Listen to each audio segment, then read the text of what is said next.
A year ago, LSU was perfect here at home and on the road. A purple and gold magic carpet ride to a national championship. You know the difference, right? Joe Burrow. Joe Burrow. Joe Burrow might be a Heisman moment right there. Touchdown LSU. Burrows throws. Catch made. Justin Jefferson racing down the far sideline. Touchdown Tigers. And intercepted. Derek Stingley got it in the end zone. Game time has arrived. It's more than a buzz. It's electric. Touchdown. A classic in Tuscaloosa. They're giving chase, and he somehow escapes again. And now throws on the run. Got it. You are the man, Joe. SEC champions, the Tigers of LSU. A team of destiny and a team for ages. They are the national champions, the Tigers of LSU. Over the last 6 months, there have been quiet campuses, empty streets, a world filled with so many questions that seemingly have no answers. And for SEC football fans, a fear that there may not have even been a season at all. We have just one thing to say. Strike up the band.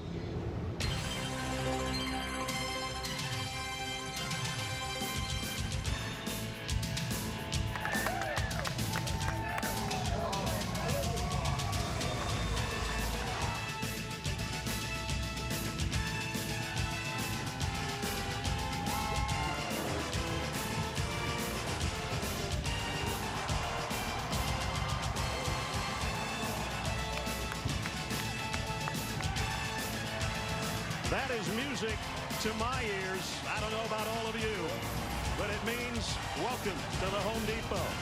SEC on CBS and an SEC West battle, the Bulldogs of Mississippi State against the Tigers of LSU, the defending national champions. And here they come. With the 2019 national banner just having been raised by the governor about 20 minutes ago.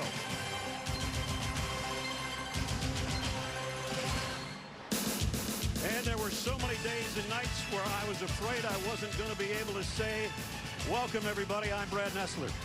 All the autumns we've spent, I don't know how many games, man, but this is a season, Gary Danielson, that we're about to embark on like no other. Ness, our last game, we were celebrating the 150th year of college football. We were all in doubt if 151 would ever happen, but the commitment of a lot of people from the commissioner's office, presidents of these universities, athletic directors, coaches, coaching staff, support groups, they all pitched in. They did Zoom calls, new protocols, even our network, the networks that covered, flying in like 70 people to do this game safely. This stuff doesn't just happen. It was a commitment. We are really proud to kick this thing off. And I know the players are ready. In LSU, we talked about their title run there in the Open. They lost 14 guys to the National Football League. They had 3 more opt out. And last night we find out their best player is not going to be here either. 5 #1 draft picks for LSU. 4 of them could have returned. Jamar Chase opt out, as you mentioned, but Derek Stingley, just last night, he's going to be out. That means 2 returning All-Americans that they were counting on. Stingley even practiced for this game. But you know what happens in football? The quarterback, it's going to go to Miles Brennan, the new signal caller. Joe Burrow led this team, but it's time to change. And something you don't see very often in college football, a 4-star quarterback willing to wait 4 years to get his first start. Adam and the guys talked about it in the pregame show. The Pirate is back. Mike Leach back in the SEC, brings his air raid offense. That should be fun for the folks in Starkville. And he's got a quarterback that he kind of brought with him from the Pac-12. He did. In KJ Costello, he saw him at Stanford. They faced each other. KJ has a lot of experience airing it out in the Pac-12. Now he comes to run the air raid offense for Mike Leach. I really believe he'll be fine. I wonder about the other 10 guys as Mike Leach takes a predominantly running team and turns them into 3 out of 4 times they're going to throw the ball. Mike feels pretty good in hand. The jacket still fit. Let's do this. You got it. Jamie Erdahl will join us, and we'll kick it off from LSU in a minute.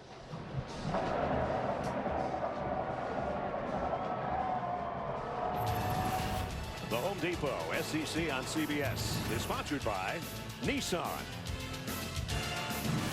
Zaxby's, Dr. Pepper, and by Wheels Up.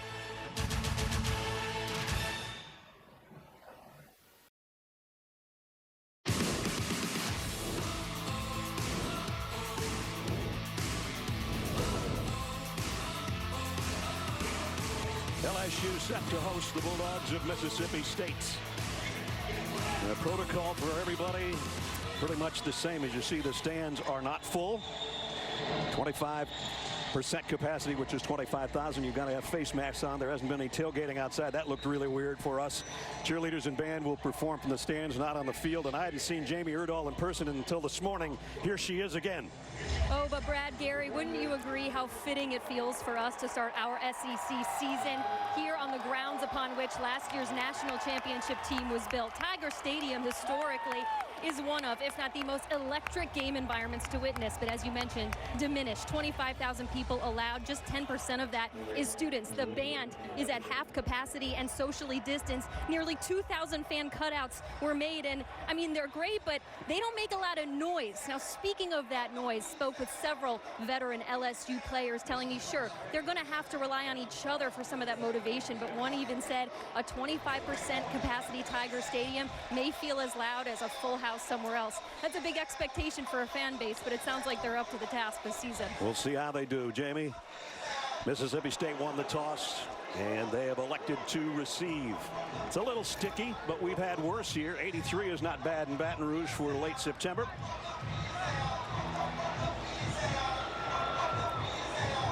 This is the 114th meeting. Started way back in 1896. LSU won that one in a shutout. Saturday in Death Valley. Doesn't matter if it's night game or day games. They've been winning a lot of them. Avery Atkins has got it teed up. Javante Payton and Lee Witherspoon are deep. Here we go.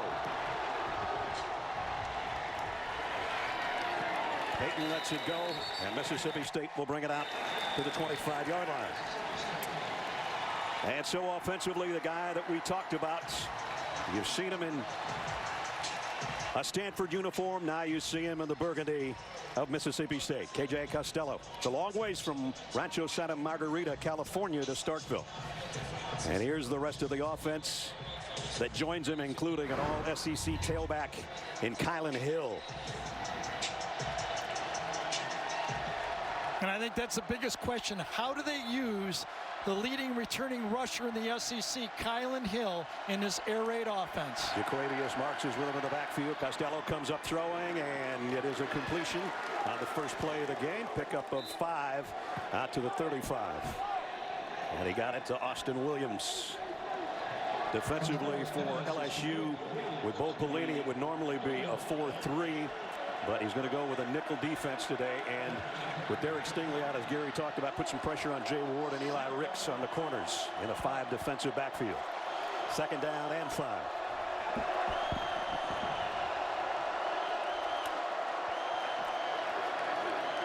Costello pumps once and wanted to go streak down the sideline. Little miscommunication there as Tyrell Shavers, the transfer from Alabama, broke off the route. It'll bring up third down. So when we ask Coach Leach, where are you? I mean, what can you expect? You know, you're turning this thing from a predominantly running offense into the air raid offense where you throw it 3-4 times. He says, work in progress. Yes.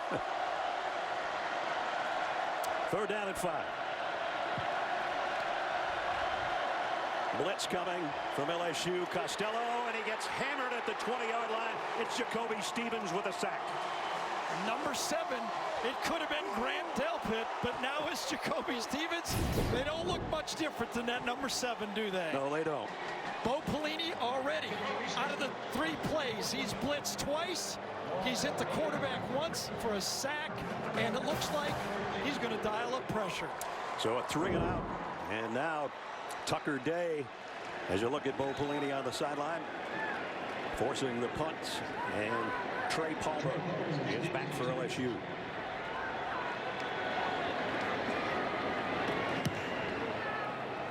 And a nice kick way back at the 20-yard line, fielded over his shoulder. Trying to get back to where he caught it, and he won't. Nice coverage by the Bulldogs of Mississippi State. The beauty of a punt, 58 yards. Here comes Miles Brennan. Long Beach, Mississippi. And he always wanted to be an LSU Tigers starting quarterback. Here's your chance. You waited your turn. You didn't transfer. You waited behind Danny Etling and Joe Burrow, and now it is number 15's time. Chris Curry will have to try to fill the shoes of Clyde Edwards-Helaire, who's in the NFL now. So let's see what the LSU offense does on first down from the 18-yard line. It is Curry spinning his way to the 20. Pickup of a couple.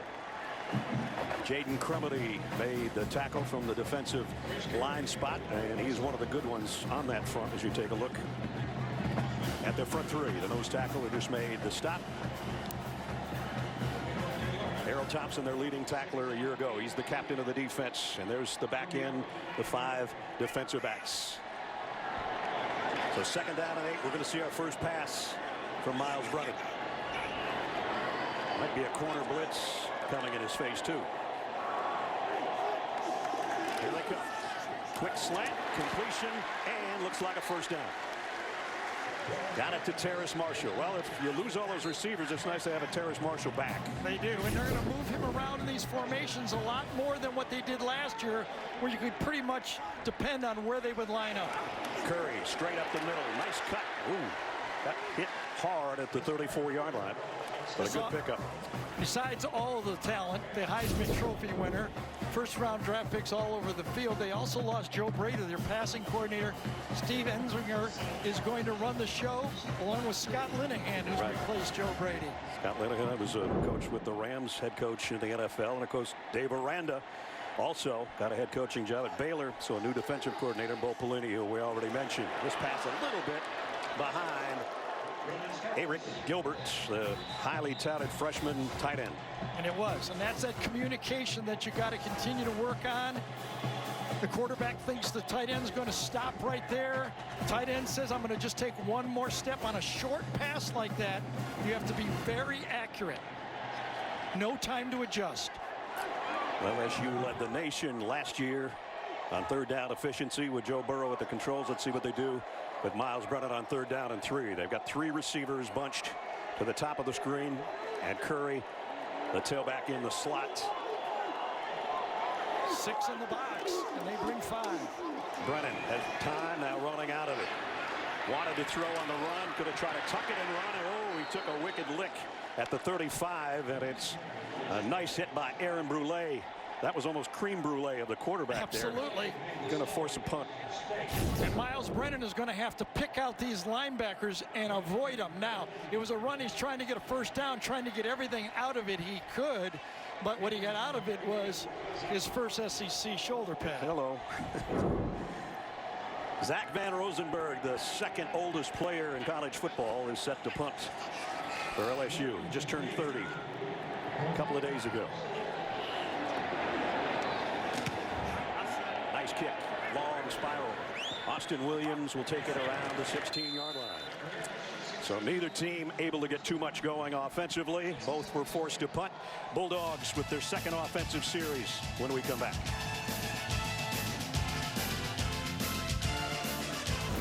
Here we're back at Tiger Stadium. No score in the first 4 minutes. Each team has been forced to punt, and Mississippi State has to work at its own 16-yard line. So Mississippi State was 89th in the country last year in passing. They opened up the game with 3 straight passes.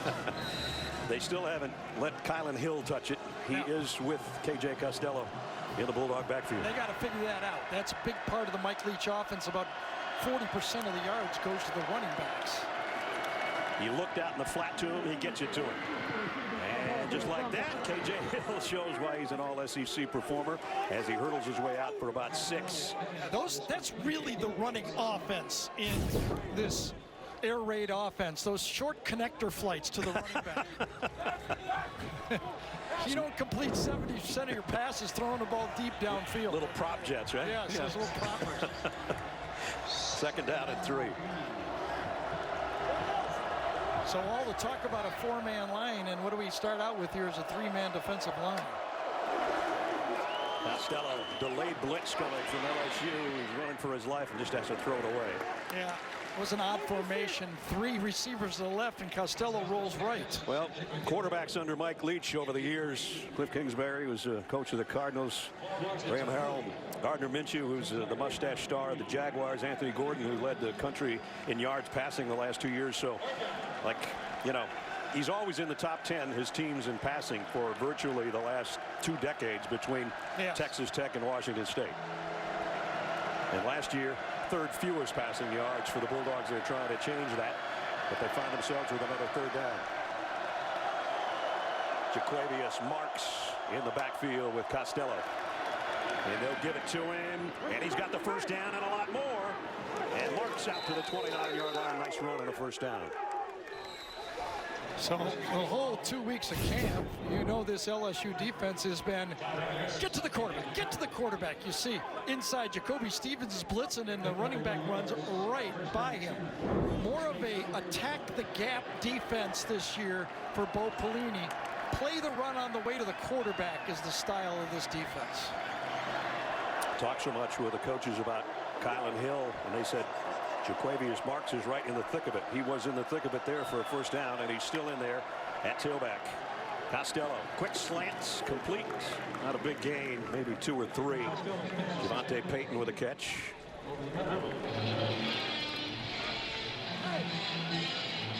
Won't see a lot of huddles in this game. Yeah, you know, it's interesting talking to Coach Hill before the game. He said, you know, it was really a blow when Jamar Chase and Shelvin Big T left the team. Imagine when they got the news about Stingley last night. No kidding. And by the way, Derek Stingley is not a COVID-related problem. They think he had an allergic reaction to something. Costello trying to slip screen. Got a good block out there in the flat. And Osiris Mitchell with a big gain into LSU territory. That's just how you draw it up, Garrett. Absolutely, and the block was key. Actually took 2 guys here coming out. One covering him and one he blocks at the same time. When you play man coverage, if you're a receiver and you can get to one other guy, not the guy covering you, you end up blocking 2 people. Beautifully run. Big part of that offense is wide receiver tunnel screens. Osiris Mitchell led them in yardage receiving and touchdowns a year ago, and that big 1st down got him to the 41-yard line. They'll pick up at 22. Oop, somebody jumps. Might be a free play. Now they're going to blow it dead. Not sure if they jumped on the right side or if Travez Moore came across the line. Offside. Defense, number 49. 5-yard penalty. 1st down. We know now it was on the defense, as Jason Autry, our referee, So lets us one of know. the things we love about the Mike Leach offense is his game plan on his little sheet right there, a little napkin. Yeah. You know, we see those guys that walk around with a 3x5 board, you know, yards and yards. He has a base of about 18 to 25 plays, and he's looking to repeat, and out-execute you. That's the style of offense. He is the size of a bar napkin. Costello over the middle, completes. Only about a 2-yard gain, though, and he got it to Austin Williams. And Jabril Cox right there, the rangy outside linebacker, strong safety, space player. Do they rave about him? Yeah, I mean, they're calling him a future #1 pick, transfer this year from North Dakota State. You know, watching him on tape, he actually reminds me of Jamie Collins, the NFL player, free agent, just went from New England over to Cleveland. Kylan Hill with his best run. Looks He's like down to the 21. Flag on the play, you know, and behind the play, you don't know if it's holding or a defensive lineman gets his hand in the face mask.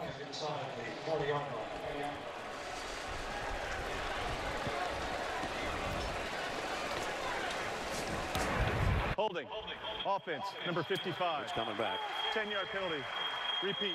2nd down. And you see Jason Autry there with a regular whistle around his neck. We have started the season with electronic whistles through, what, 3 weeks? And Yeah, should be pregame. pregame, they're great, but You know, I got to see it right side of your screen right there. There's the hold. yep. You know, when you're listening to those things in an auditorium, they sound loud. They you get sound on a great. football field, it does not pierce. And with that, even though they say electronic whistles preferred, today our referee has a regular whistle. whistle, and Costello looking to whistle one down the middle, but he got it too far in front of his intended receiver, incomplete, and Osiris Mitchell couldn't quite get a hand. Osiris Mitchell really ran a nice route there on Damon Evans. That was a handful to stop him. He goes out. The senior right here is so patient. Comes out wide, had him easy, could have been caught, just let him maybe a yard too much on that play. That's a completion and a big play, and it might have been a first down. Joseph Evans got a big paw in there. I don't think he tipped it, but I don't think so, but I think it kind of freaked out KJ Costello a little bit. And now he's got a 3rd and long. Hasn't had one of these today. 3 wide receivers to his right. He's looking that way. Throws as he falls down, and what a catch. And it's complete. And it's Mitchell again, and it's a first down all the way down to the 19-yard line. I thought Ali Gay, number 11, was going to get a piece of the ball in the pocket. See how he swims? And Costello does a really nice job of taking the ball away from the rush and then delivering the strike on the play. You can watch it one more time. They work on this. They work on it with brooms. Costello takes it away almost like a behind-the-back dribble and then makes the throw. That was pretty. Kylan Hill back in there with him in the red zone now at the 19-yard line. And it's a draw play to Hill. Spins his way and then backs his way down to the 15. Watch this technique, and they work on it, and you work on it. You feel the rush. Watch number 3, KJ, feel the rush and take the ball out of the way and then move up in the pocket, climb inside and make the play. Wonderful play, and that's what I mean. The veteran quarterback who's got a lot of snaps playing at Stanford in the Pac-12 comes in. He might be more familiar with this offense, even though he's the newest guy on the team than anybody else. We know he's a smart guy. He's already graduated in political science, wants to be a lawyer. Right now he wants to get a touchdown. Costello across the middle again, complete. And that one's Dylan Johnson, the freshman. He's got it down around the 11. Good, really good push inside that time. Costello could feel the push inside. Ika, number 62, is the guy that just took the center and just pushed him right in with the quarterback's feet. There's his numbers at Stanford. In the top 10 in a lot of career categories, and there have been a lot of good quarterbacks out there. Costello must be a smart guy because he knew he only had 10 guys on the field. I told you he was a smart guy. Future lawyer right there. At the 11. 3rd down and 2. It's been a good-looking drive. Kylan Hill with Costello in the backfield. KJ has time, pumps once. Whoa, got collared. Oh, yeah, and that's going to be either a face mask or a horse collar, something on Ali Gay, I think. I think Gay, when he reaches out, Costello ducks right into his hand, and he gets the back of the helmet, is look what I saw at first. Yes, the back of the helmet. As he reaches out, KJ Costello ducks down, tries to get underneath it, and then gets There is no right foul forward. for a face mask. 4th down. They called no foul. They picked it up. He got him on the shoulder to start with, and then yanked him in. Boy, that's pretty close. Any part of the back of that helmet could be called. This could be reviewed. Replay officials David Almond. KJ Costello backing up. Here comes the field goal unit. They were thinking about the 4th and 2. Well, Bring out Brandon Ruiz. So they did call that a sack, so now it'll be 4th and 9.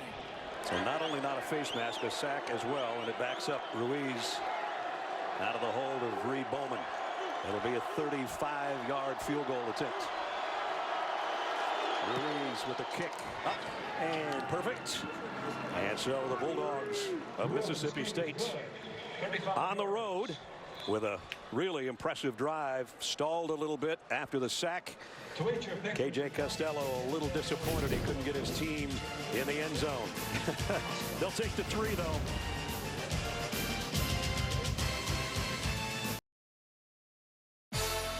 Adam Zucker in New York with this Jeep update. Big 12 full of surprises this year. Kansas State scoring 24 unanswered on number 3 Oklahoma. Spencer Rattler, his 3rd interception of the game, seals it.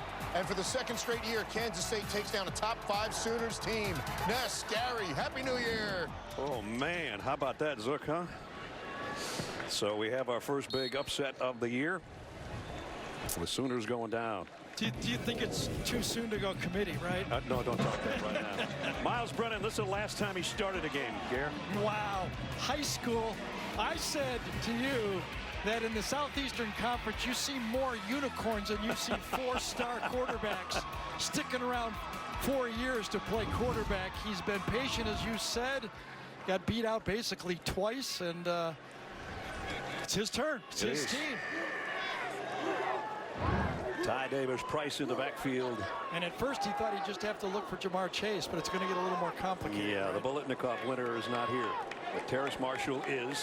His big freshman tight end is as well. And here's Brennan going complete. And it's out across the 35 to the aforementioned Terrace Marshall. First down. And that was a very soft zone defense that time.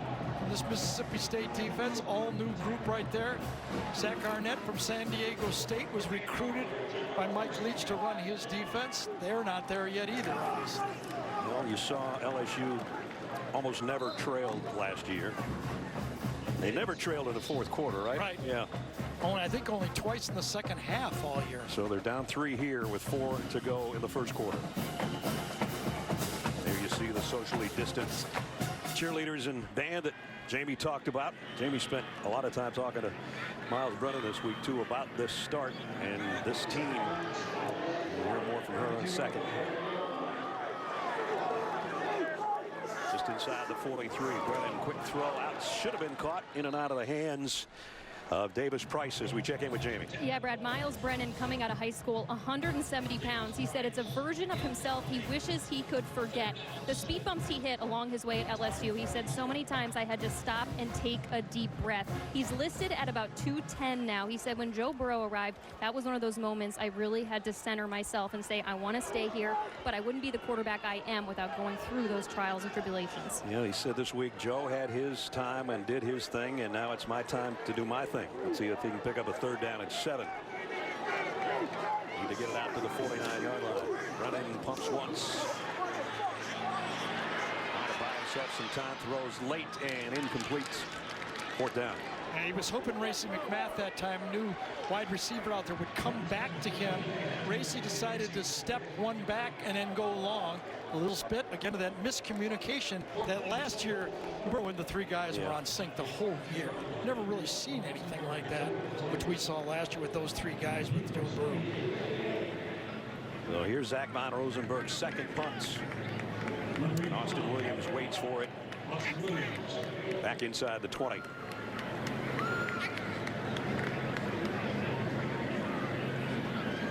Expected it to be a little quieter with not 102,000 people here, but you can hear a pin drop right now because LSU hasn't been able to do anything on offense. Their 2nd punt coming up. And Rosenberg backs up Williams inside the 10, and a flag down back at the line of scrimmage. Inside the 45.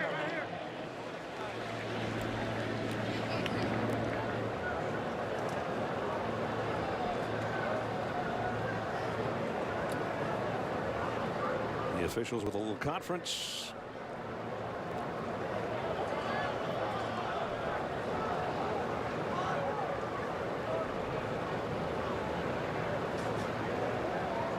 More than a little conference. Trying to explain it to Mike Leach. They're giving him the option of something. We just don't know what it is. Here's a call. Illegal formation, kicking team. Number 4 was an interior lineman, then shifted to an eligible position. 5-yard penalty from the previous spot. Repeat, 4th down. They'll definitely want to try to make him kick it again so you don't have to start inside your own 10-yard line. So we'll do it all again. Gonna kick over. Von Rosenberg, I talked about him being the 2nd oldest player in college football. It's because he spent 6 years in the minors in baseball.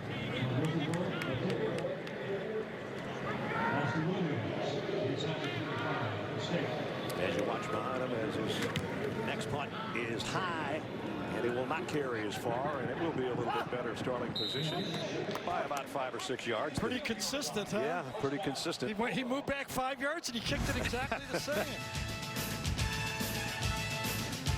LSU trailing the Bulldogs of Mississippi State 3-0 here in the first. Adam Zucker and the guys will show you a lot of college football scores at halftime. Our score is 3-0 Mississippi State after they went 66 yards in 11 plays. The last time they had it, used almost 6 minutes before they had to settle for a 35-yard field goal. Mississippi State, if you're looking at Mike Leach history, leading the nation in passes attempts, but for the last 2 seasons, they were in the top 30 of the least number of sacks allowed. They've already allowed 2 so far. They got to watch that. That could become a chase your quarterback type game, and it just builds on it. Colin Hill with K.J. Costello, and Colin will get the call. Gets out around the 18-yard line. Will Ferrell in on the stop. There's a guy that opted out and opted back in, and they're pretty happy he did. Yeah, I really think that anybody that opts back in right now is going to be taken with open arms. Yes. And Coach Orgeron said yesterday, any of my guys can come back if they want to. Those other 3 cats can come back too, whenever they feel like it. Tyler Shelvin, Jamar Chase, and Kerry Vincent I'm talking about. See if that Mississippi State offensive line can keep them free. 2nd and 7. Here they come again. Costello fires, batted down at the line by Ferrell again. So he's making a difference in the last 2 plays. It was, but it was great protection. Nice pocket. The ball was being thrown cleanly downfield with an open player, but just timed up front. Oh, one hand and almost intercepted. Yes. I think if it wasn't defended by the lineman right there to knock it down, that would have been. I think Johnson, 69, kept that from being an interception. That is 2 big plays by number 92, the 320-pounder, and it forces a 3rd and 7.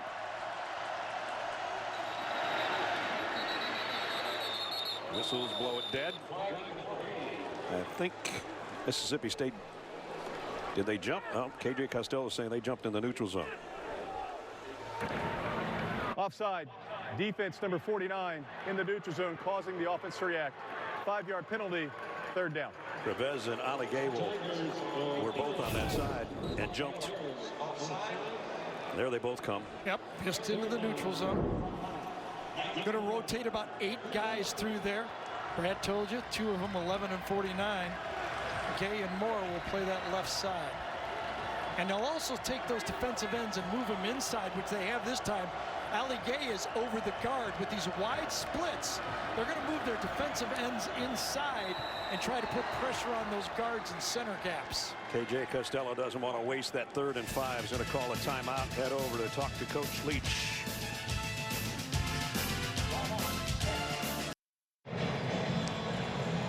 How is building the border wall going?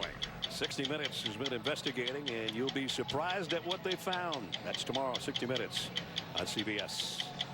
Brad Nessler, Gary Danielson, Jamie Erdahl, our CBS crew at Tiger Stadium. If you're just joining us and you don't know, Derek Stingley, the All-American last year as a freshman and the SEC Newcomer of the Year as well, not playing in this game. And a lot of people wondered if it was a COVID-related issue. The information we have is that they think he had an allergic reaction to something and that he should be cleared to play very soon. They were even hoping maybe he'd come back today. So let's put some pressure on those other corners. Talk about allergic reactions. I was a little bit concerned about the catfish po' boy I had last night, but it turned out all right for me. Yeah, I'm okay. Remember, both sacks for LSU were on 3rd down. When it was 3rd and short last time, they ran a draw. Colin Hill in the backfield with Costello. Blitz coming to give it to Colin Hill. And he's going to be about 2 shy of a 1st down. Jabril Cox made a stop. Sometimes those stats mean nothing, but when you get sacked twice on 3rd down and you've had success with the draw, you dial it up again and try to avoid that kind of feeding frenzy of sacks that can happen early in a game. I really thought there was a hole up there for Colin Hill, but Jabril Cox, the guy that we talked about a moment ago, the transfer who the coaches have been raving about, he filled that hole in a hurry. Well, when I looked at him on tape, he reminded me of Jamie Collins. But tell him who coach said he reminded you of. I don't remember. Isaiah Simmons. Oh, that's right, from Clemson. Yes. That must have been that po' boy sandwich you had. Trey Palmer awaits the kick from Tucker Day, and I thought we had a whistle. I think it was an electronic one, so hold on. Love my guy Brad, man. Play a game. He doesn't know. Kicking team, number 37. You 5-yard hit me penalty. right when you were saying it. Fourth down. Well, he was a guy that covered everything for Dabo Swinney at Clemson, and that's pretty high praise if that's what Jabril Cox is going to be.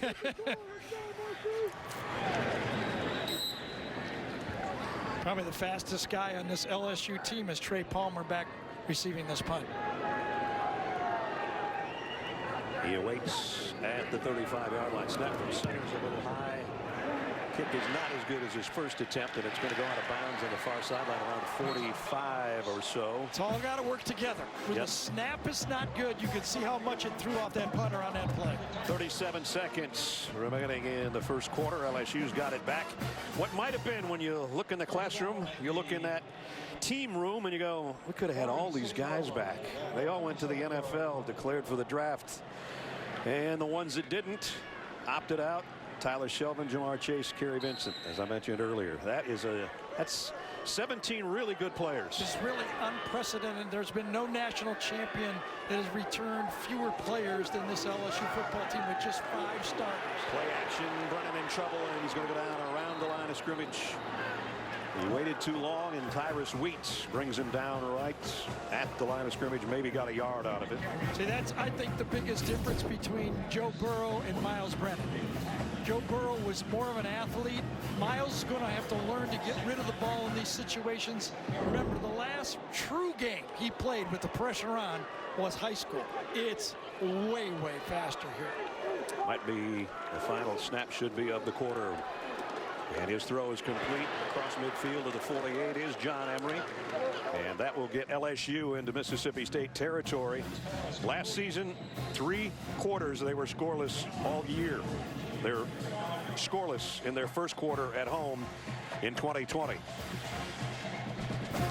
Mississippi State on the road with a 3-point lead over the defending national champions here at Tiger Stadium.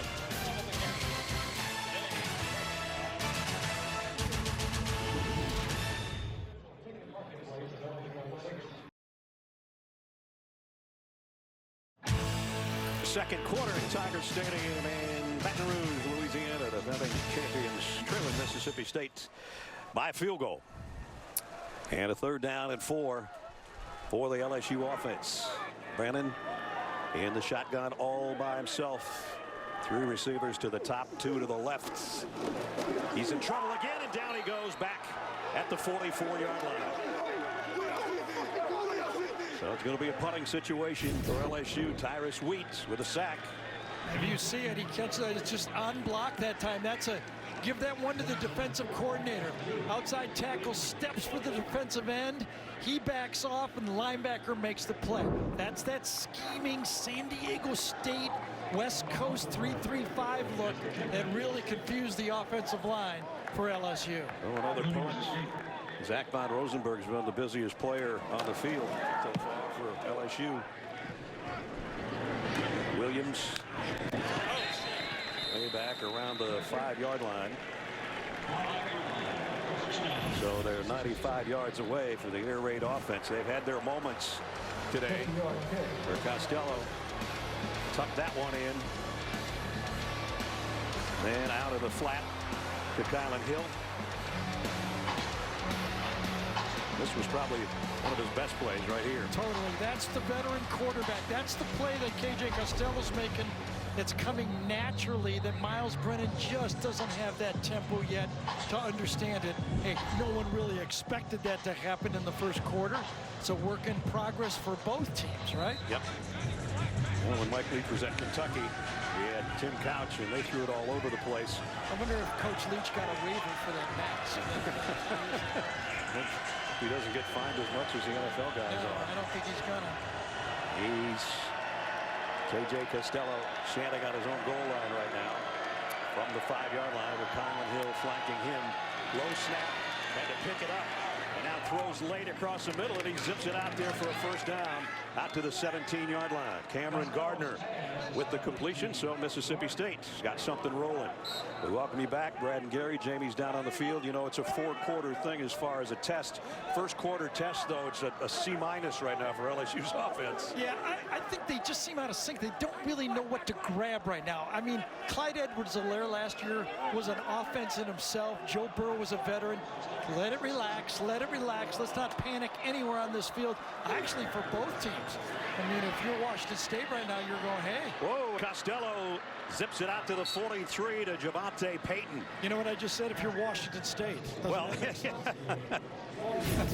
well, Mississippi State is doing great defense, playing the plays, and on offense right there, they throw the jump ball and they get the 50-50 ball. I'm not sure Derek Stingley Jr. lets that happen. No, probably not. But one of the things that you're going through the reading with Mississippi State is they actually post grades on 50-50 ball. Who can come up with the most 50-50 balls? Another high snap. This one Costello has to go up and get. Tried to get it out to Kylan Hill, who couldn't handle it.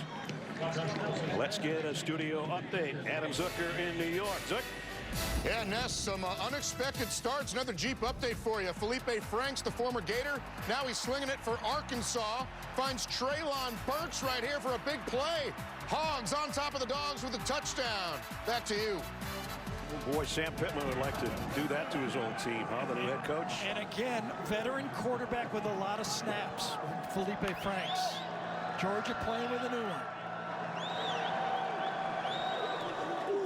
Costello, deep drop, and almost got dropped. He got rid of it at the last second. And I think that was in the general vicinity of one of his linemen, but no flag. Joquavius Marks, number 21, is going to have to do better, or he won't be playing for Mississippi State. That's a toad shoe duster right there. He ducked and let him go right by. And he almost let his quarterback get smoked by Damon Clark. Yeah, I think he's going to get an earful on that block. You got to stand up and take that on like a man. And he leaves immediately, as Gary said would happen. Meanwhile, it's going to be... You know, nobody minds if you're the coaching staff.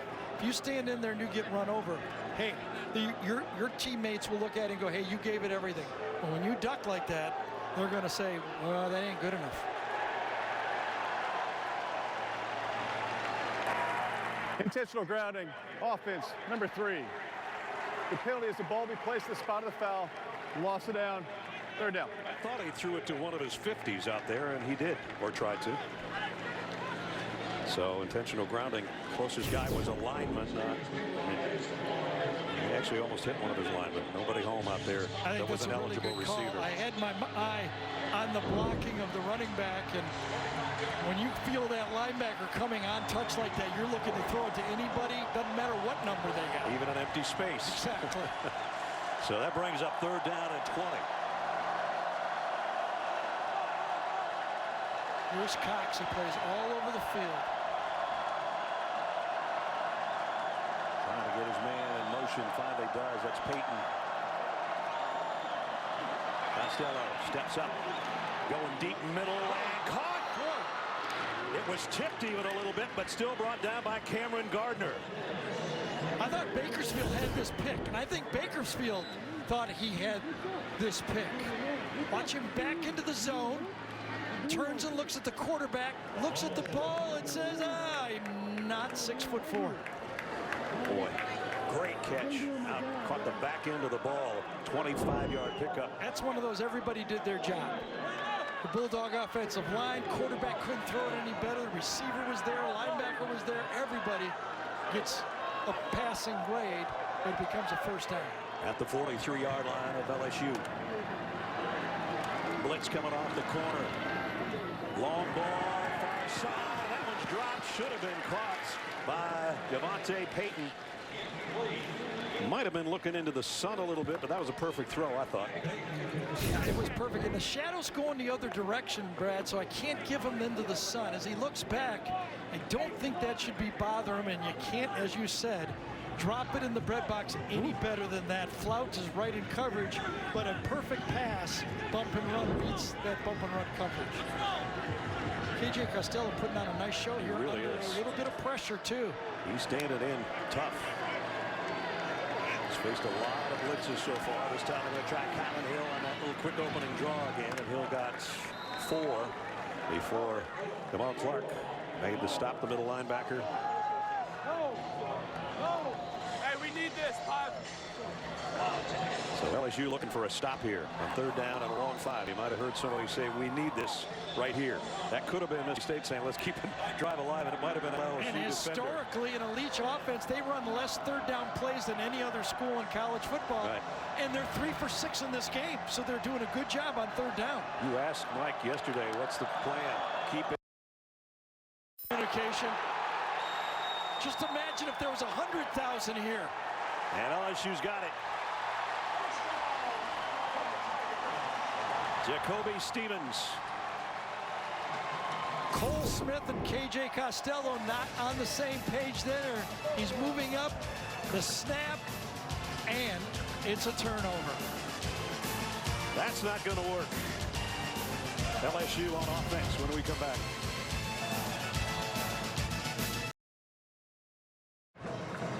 Ed Orgeron in his 4th full season as the head coach of the Tigers of LSU. And as we do Project Smarter presented by the Home Depot, well, it's smart to have a guy like this as a coach because he energizes everybody, as you'll see in this piece from 60 Minutes.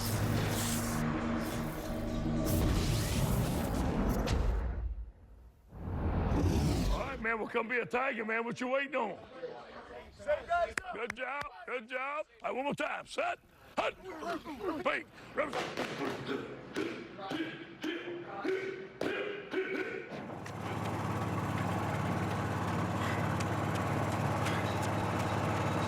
Guy never stops. It was on 60 Minutes. And his mom was on there, Coco, and he said, my mom used to peel potatoes for $3 an hour so I could get an education. And Gary said, was that almost as cool as winning the national championship, having you and your mom on 60 Minutes? And he said, absolutely. Absolutely. Go Tigers. And can offense get going for the Tigers? Brennan over the middle, and that one was dropped. And that's Terrace Marshall. Should have had it. So 34 yards of total offense for this LSU offense. That time plenty of pocket cushion. Perfect throw. And Marshall, as you could see, took his eye off it, ready to run. Forgot to take the ball with him. 2nd down and 10. How do you get this offense going if you're Ensminger and Scott Linehan? Because right now nothing's working. He can't run the ball or throw. He needs some easy throws, but none of them have been. He's going to hand it off to Chris Curry, and Curry maybe got 3. That's about it. I think they're most disappointed that they can't run the ball. Every time we'd ask them a question, what is the strength of the football team? He said, my running backs. Well, and they're not getting any yards on the ground, so I got to give this Bulldog defense credit. They're stuffing the run. Steve Ensminger and the coaching staff in the booth there. See the closest one to you. Hoping to dial up a 3rd and 7. And as you see, they have not gotten one so far in this game. Need to get to midfield. That didn't look good, did it? And again, there's no crowd here. Nothing happening. This is, this looks like 2 teams that did not have spring football. So Ball start. Offense, number 6. 5-yard penalty, 3rd down. That's going to make it tougher on him now. It's 3rd down and 12. And if you're Mississippi State right now, do you go with the 3-man rush set in zone, or do you try to put some pressure again on the quarterback? Let's see what happens. Right now it looks like the 3. But again, Harold Thompson is moving around in there, number 40, and he's calling the shots, the middle linebacker. And Davis, number 6 on the end there, is the one guy that might rush. And he does. Brennan again has to throw late and got hit as he threw incomplete. And he's got to pick himself off the turf, and it's time to punt again. Not pretty, is it? No. Marquis Spencer's not making it pretty from running, but he's holding it too long, Gary. Well, he got an inside rush from that outside defensive end, but there was nowhere to throw the ball. The routes were a little bit too far downfield, and by the time he was ready to let it go, he was kind of got that pass rush right in his face. I think it's a combination of everything. Can't run the ball right now. You get a drop ball. It's like everybody's taking a turn to make a mistake. 4 possessions, 4 punts. And Rosenberg And this time they're just going to let it go, and it's going to die inside the 10. Drops at about the 9-yard line. When did you ever hear this? Well, the punt game's working for LSU. It's working beautifully. That's right. First down. 10 minutes remaining first half. LSU number 6 in the country. It don't look like it right now.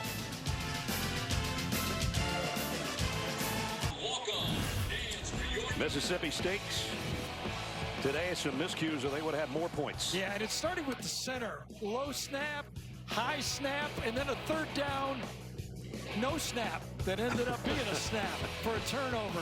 That's Cole Smith. He's a transfer player from LSU. You can actually kind of feel his nerves over there. That's been an attack point for LSU. They're trying to bring that pass rush right over the center, and they're going to have to figure that out. Mississippi State has been dominating the football game, but their average starting field position is the 15-yard line. The punt game is keeping LSU with just this 3-point game right now. Yep, exactly. This time they got to work from the 9. Costello with Kylan Hill going motion out of the back. Another bad snap. Yes. And he lofts it out. That's dangerous. Yeah, that's not going to work. Clark, if it had turned around, would have an interception. Yeah, that has to be. When you're a quarterback on the shotgun, you're really not staring at the ball. You're staring through the center to the secondary, and the ball kind of enters your vision. You don't have time to catch those like you're a catcher. You know, when you're concentrating on the ball. Right. In baseball, it's completely different. It has to be consistent right in front of you. If he was a catcher right now, they'd all be breaking pitches. Yeah, I'll tell you that much. The knuckleball mitt back there. That's the, there it is. And that one swatted down. That could have been a touchdown if he had kept his hands on it.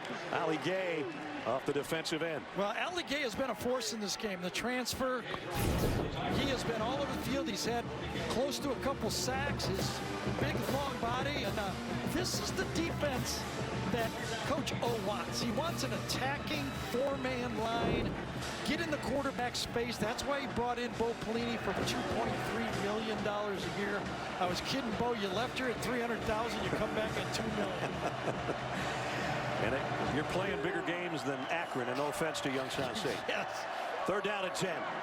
From the goal line, Costello fires, and it is intercepted. Picked off. Jabril Cox, touchdown.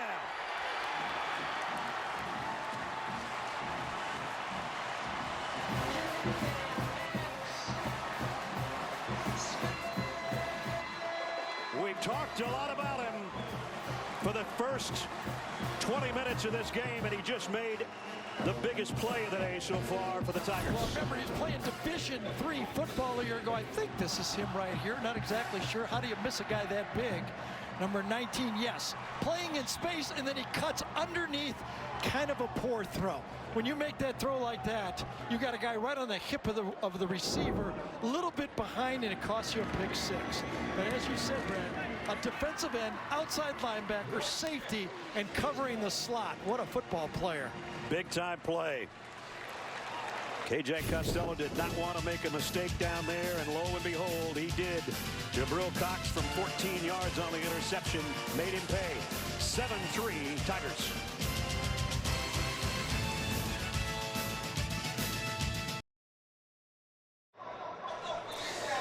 Bo Pelini talking with us yesterday, and he said, I really think this guy is going to maybe be a first-round draft choice in the NFL.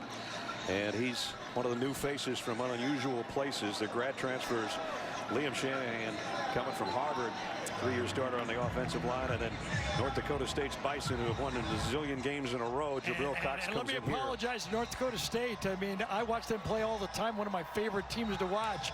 And if they got players like that, you know why they're winning a lot of championships, right? They win a ton of them.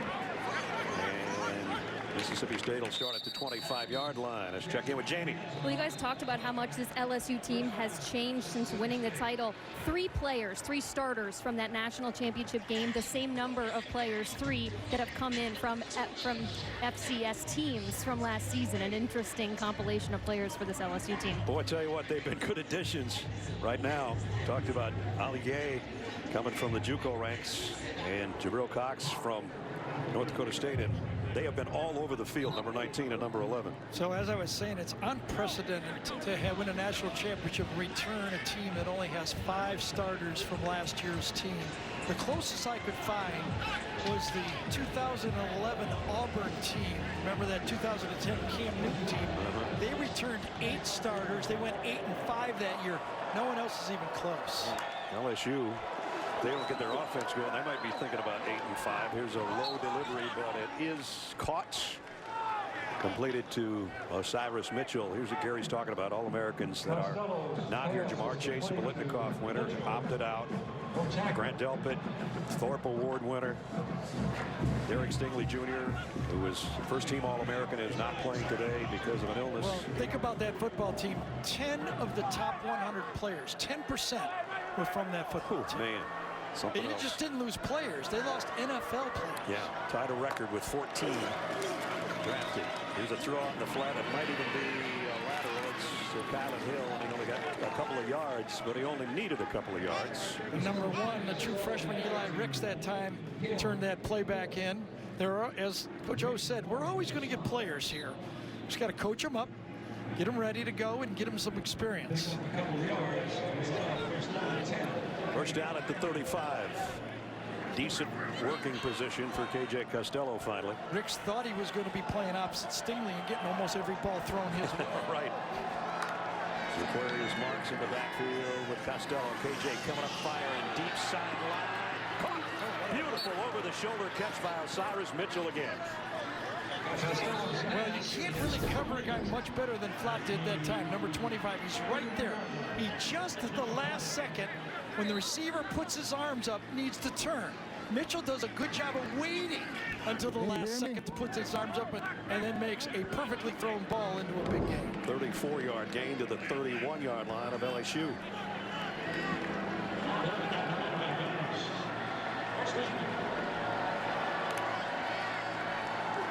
Costello to throw. Gonna go deep. Got a man there just off the fingertips again of Mitchell.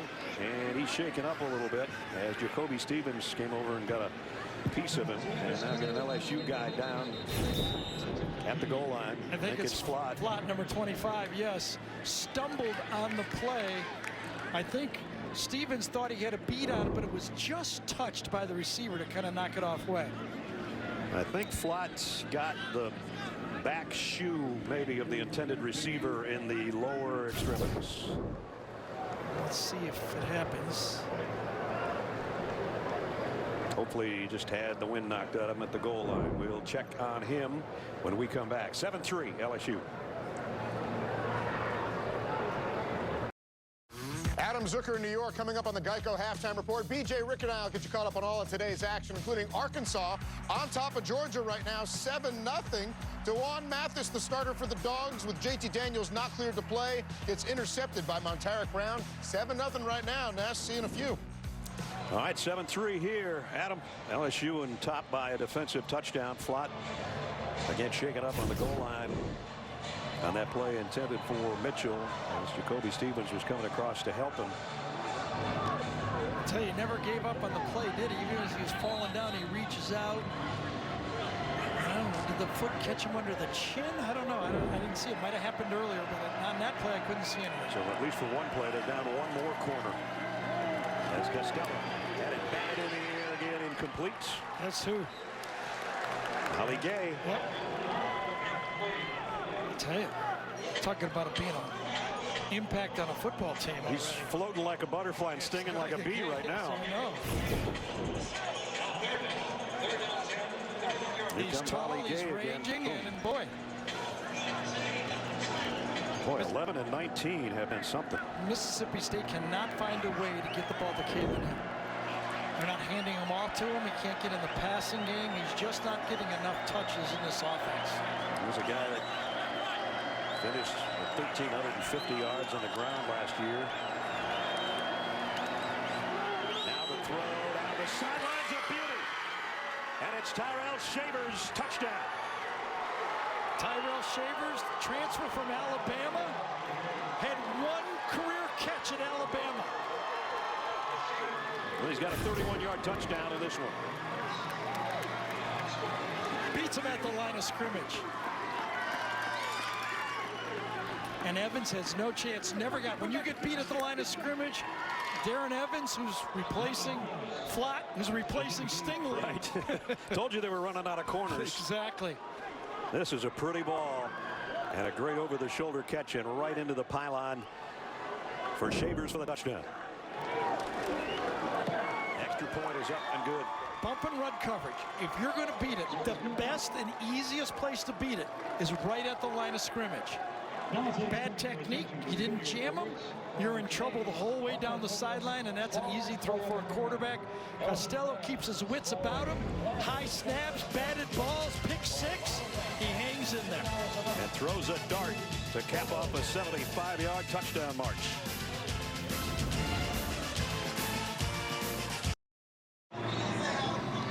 Good looking drive for the Bulldogs of Mississippi State, capped with a 31-yard touchdown pass, and they lead 6th-ranked LSU 10-7 here in Baton Rouge. I mean, if you're a Bulldog fan, are you not loving what you're seeing? Absolutely. And what the potential is going to be when Leach really turns his players around to the type of guys he wants? Trey Palmer decided to bring it out to him 6 yards deep in the end zone. He thinks he's not down, but he is back around the 16-yard line. Right now, let's test your knowledge with today's Aflac trivia question. And it is, since 2010, LSU's 18-1 in day games here at Tiger Stadium. What was the team that beat them? Right now, they're trailing, and they need desperately to get something going with this offense, because with the exception of a Jabril Brooks, I should say, interception return for a touchdown, they got nothing working. Well, and let's salute Zach Arnett, new defensive coordinator for Mississippi State. He has his team playing on edge, stopping the running game and the passing game. What do you dial up to help your quarterback? Is it a running game or short passes? A short pass in a tight window and complete to Jeray Jenkins. You know what we really haven't seen is the RPO offense at all. You know, I mean, it was so devastating at times last year for this LSU offense. There's Zach Arnett, the defensive coordinator for the Bulldogs. And a run for a first down, which is something they've been looking for all day. It seems like if they have success 3 times in this game, LSU success on first down, and they came very hurry up on second down with a running play to pick up a first down. First down at the 26. Ty Davis-Price in the backfield with Brennan. How quiet has Gilbert been? They aimed one at him and he dropped it. That's the All-American high school freshman tight end. He missed his block there, but Brennan got around it and has to just throw it away in the sideline. Not trying to pick on the freshman tight end, but he whiffed on that block right there. Well, he's basically, as you see, left side of the line of scrimmage right here. He gets steps inside, and once he opens the gate, boom, by him. Pass rush, and Brennan has nowhere to do but dump it out of bounds. Brings up second down and 10. Only 7.5 minutes of ball control, lack of control for the offense for LSU. Kobe Jones, number 52, on that play really put the pressure on. Brennan throws. This one's complete, and there it is to Gilbert. And his first catch and a first down. Well, if you ask me who he reminds me of athletically when you watch him, watching high school highlights of him, he reminds me of Kyle Pitts, the tight end for Florida. He was big today in Florida's win. Athletic, edge player, mismatch all over the field. 17-yard pickup to the 43. Now play action. Brennan going deep. Got a man down the middle. And caught inside the 10-yard line. Jeray Jenkins. Finally a big play for the Tigers. I thought this ball might have hung enough where it could have been defended. Ball hung and hung and hung, and then Jenkins comes up with the catch. To the 10-yard line. And now it's Price. Davis-Price, I should say, inside the 5 to the 4. Well, that's the offense. Throw it down the field, line up quick, and jam it in offense that Tiger fans are used to seeing. When it hung, I thought this was going to be potential pickoff. Davis Price again on the carry, got another yard maybe. Marcus Murphy closed in on him along with Brule to make the stop. The 5.5-minute mark, 3rd down and goal. LSU finally with their offense with something going on here. Can they capitalize from just inside the 3? Play fake. Brennan. Here comes 3 guys. He has to just get rid of it, and it is. Was it caught? Yes, indeed. Eric Gilbert, the freshman, for the touchdown. And he wasn't even throwing it to him either. He was trying to throw it to the back end of the end zone. Gilbert backs up and picks it off. Trying to go to the right. Can't get it. Nobody there. Comes under pressure. Gets rid of the ball. Brule puts the pressure, and Gilbert backs up and takes the 50. Actually, that wouldn't be 50-50. It would be 25-25-50. K. York in for the extra point. And it's up and good. That was pretty. If you're LSU, though, you have to say, wait, it wasn't pretty. We get down to the goal line, we run it twice, can't stuff it in. We try to get it off to the right on a play-action pass, nothing there. You throw it up for grabs, and your athlete makes the play. First it was to Gilbert, then the long ball to Jenkins, and finally to Gilbert again for the LSU touchdown.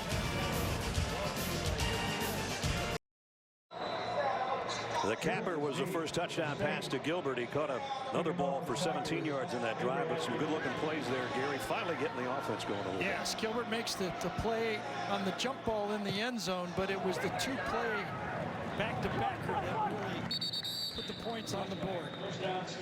Here's what Miles Brennan will get better at. Watch after the snap. Here's who he's going to go to at the end of the play.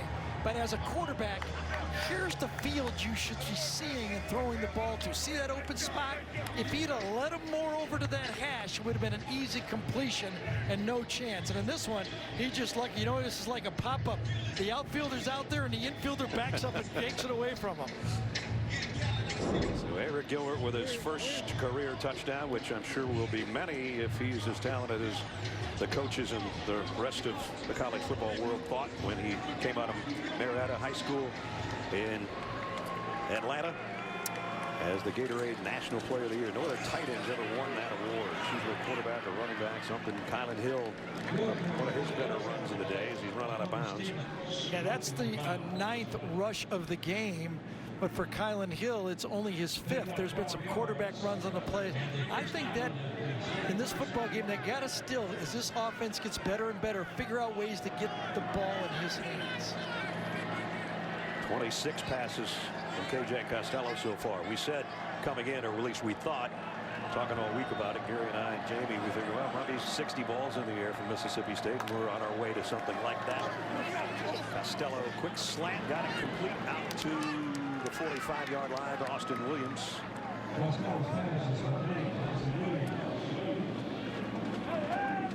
Austin Williams with his 3rd catch.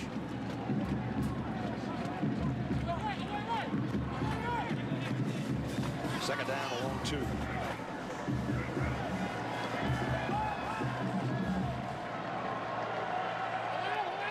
Hill switches sides to his quarterback's left. A late snap there. LSU got a good jump, and Mitchell rather on the crossing route can't hold it. They'll bring up 3rd down. Coming up, Adam, Rick, and DJ will have first half analysis, scores and highlights. Some upsets as well on the Geico halftime report, which is about 4 minutes away. So the last time it was 3rd and 10, they got a touchdown out of it. This time 3rd and short.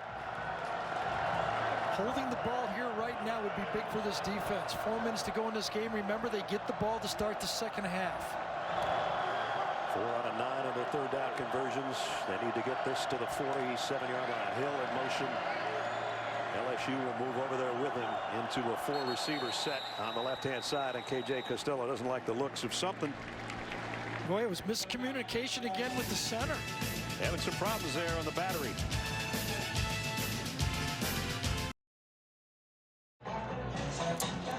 Quarterback center exchange situation has not been good today, Gary. No, and you can see why there was a little bit of conversation because KJ thought he was getting the ball. Oh, stop, stop, stop. Do not snap that thing now. We'll just live for another day here. He needs an Omaha or something like that, doesn't he? Right, something. Cole Smith's had his issues at center today. And here we go. We'll try it again. Third down, long 2. What's the wild card going to do? There he is, number 19. Costello throws complete, and it's a first down. Out to Javante Payton again. Gotta tell you gotta be impressed with this Mississippi State offense, putting in and retooling a whole new offense. Bringing a transfer in. Actually, during the summer, you'll never believe it. I never heard anything like this. You got, what, 85 guys on the team, and it was KJ Costello that was running the summer practices because he knew the offense better than anybody else. And now they jump, and it's going to bring up 1st and 15, right tackle. False start.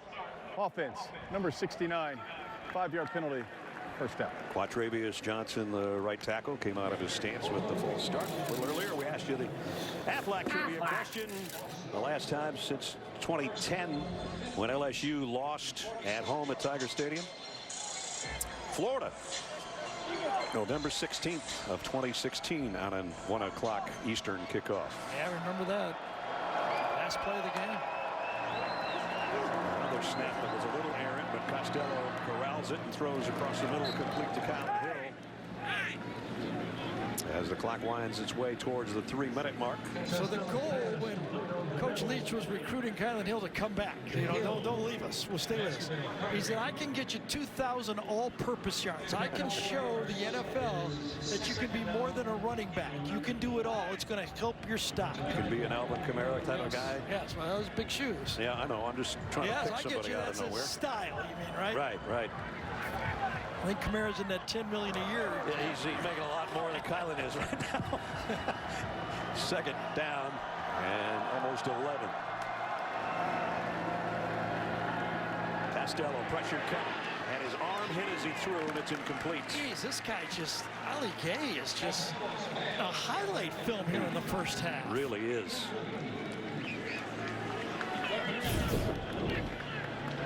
Coming off the edge over here. Gets around. Oh, that's just way too easy. Quatravius Johnson just gets at the line of scrimmage. He got beat like a bump and run corner. Yeah, he did. Quatravius said, okay, a false start when I jumped a little early. Yeah. That time I jumped a little late, and number 11 just blew by me. He said, you know, I knew playing offensive tackle in the SEC would be tough, but this guy's really tough. Yeah. Costello throws, lofts one complete. On the run is Mitchell. Mitchell down the sideline. Touchdown, Bulldogs. Osiris Mitchell from Costello. Perfect throw, perfect touch. Big arm quarterbacks making perfect throws, but we talked about Johnson doing his job. Watch him on the very next play when he got beat. He does his job. He stuffs it, and then he switches off, and that gave KJ the time to throw that ball, and it's a perfectly thrown ball right over the outstretched arm of Eli Ricks, right into the end zone. Brandon Ruiz in to attempt the point after. Boy, this transfer right now, Costello, he saw what Gardner Minshew could do as a transfer and says, you know, maybe I could do that. 75 yards in 7 plays. How about this? Number 6 team in the country is in trouble at home. Bulldogs looking good with the lead and the touchdown.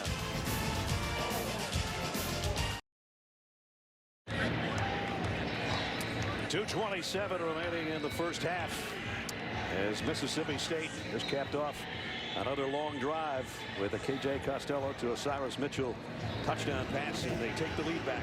I mean, they've thrown for 273 yards in the first half. Wow.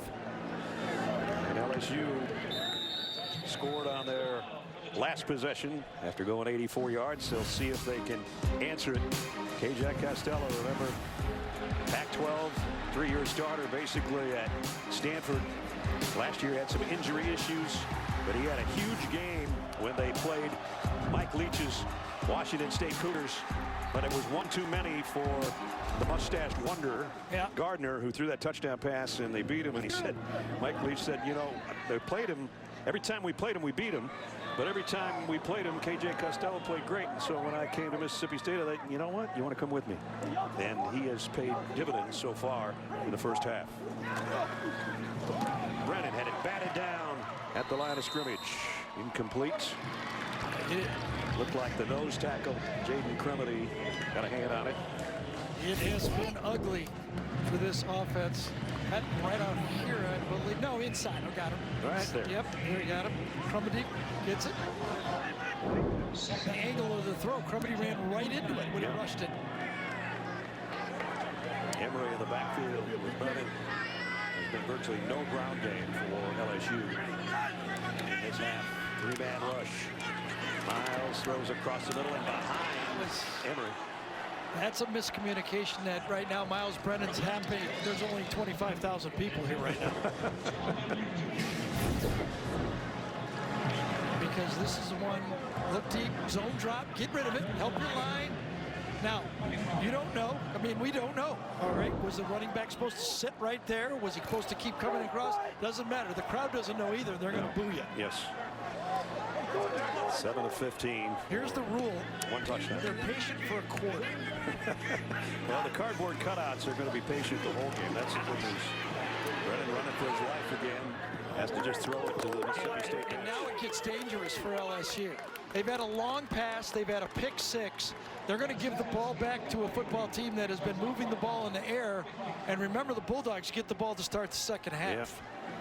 Now it's a little bit dangerous. Well, Mississippi State accepted the first half kickoff, so LSU will get it to start the second half. LSU will get it to start the second half. Austin Williams back deep. Well, that's some good news. Von Rosenberg. That one hangs up high and taken on a fair catch around the 28-yard line. And as Gary said, here's a hot offensive team with 2 minutes to play in the half. And both of their touchdown passes here on third down. Down the sideline, 3rd and 10 against what we call DBU. DBU that's been a bit injured. Now 3rd and long again. Man-to-man coverage, another touchdown.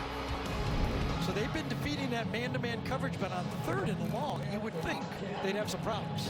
3rd down has been KJ Costello's. I mean, 6 for 11 is almost unheard of. I mean, and he's been getting some pressure. He's hanging in there. And when you put together the half he's had, you just keep chucking it. 18 for 32. He gets to throw 32 times. He might come close to 40 passes in the first half. So our goal of 60 passes from them will probably blow right by that in the second half.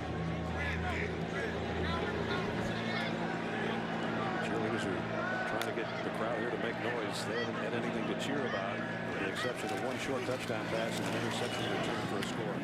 That pass incomplete. Good coverage that time by Flott, who's back in there after being shaken up a couple of possessions ago. Malik Heath against Flott to the outside. Flott runs it down, gets his arm in there, and knocks that away. It was a good throw, better defense. Malik Heath, the JUCO transfer, also junior college All-American a year ago. There's the numbers on KJ Costello. 2nd down at 10, just under 2 to go in the quarter.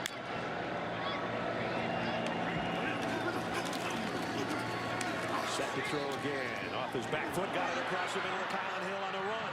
Hill broke a tackle at the 40, got away again, and all the way out near midfield. If I was Mike Leach, I'd pull him over and say, see, that tape's going on your NFL tape right there, okay? You stayed, you make plays like that. You showed you could run the ball in the SEC, and now you just showed what you can bring to the NFL on 3rd down. You're an all-down back for the NFL. 22-yard pickup out to the 49-yard line. Colin Hill get a breather and marks. And that was a great throw under pressure. He had to throw it off his back foot. And he said, wow, I love this offense. Man, oh, man. 295 yards passing in the half so far. Sidearmed it this time. And they're going to get it back to the line of scrimmage for Malik Heath, and that's it. Down to a minute 30. So KJ Costello's throwing it. It's going down. He's throwing it inside. That's beauty right there. And he's nimble in the pocket, too. Again, dodged the pass rush, moved up, throwing at all different angles. 20 of 35 for 294 and 2 touchdowns. Get a quick breather here with a minute 19 remaining. Mississippi State still on the march.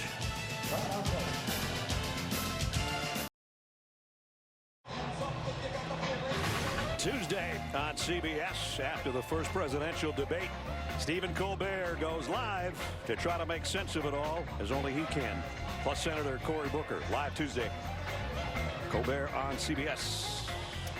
LSU called that timeout when you've defended 44 plays in the first half and your offense just went 3 and out. You're gassed. You're gassed. That's right. He needed to reload that pass rush right there. Good timeout by Ed Ogeron. There's a guy that's been providing a lot of the rush. Ali Gay, number 11.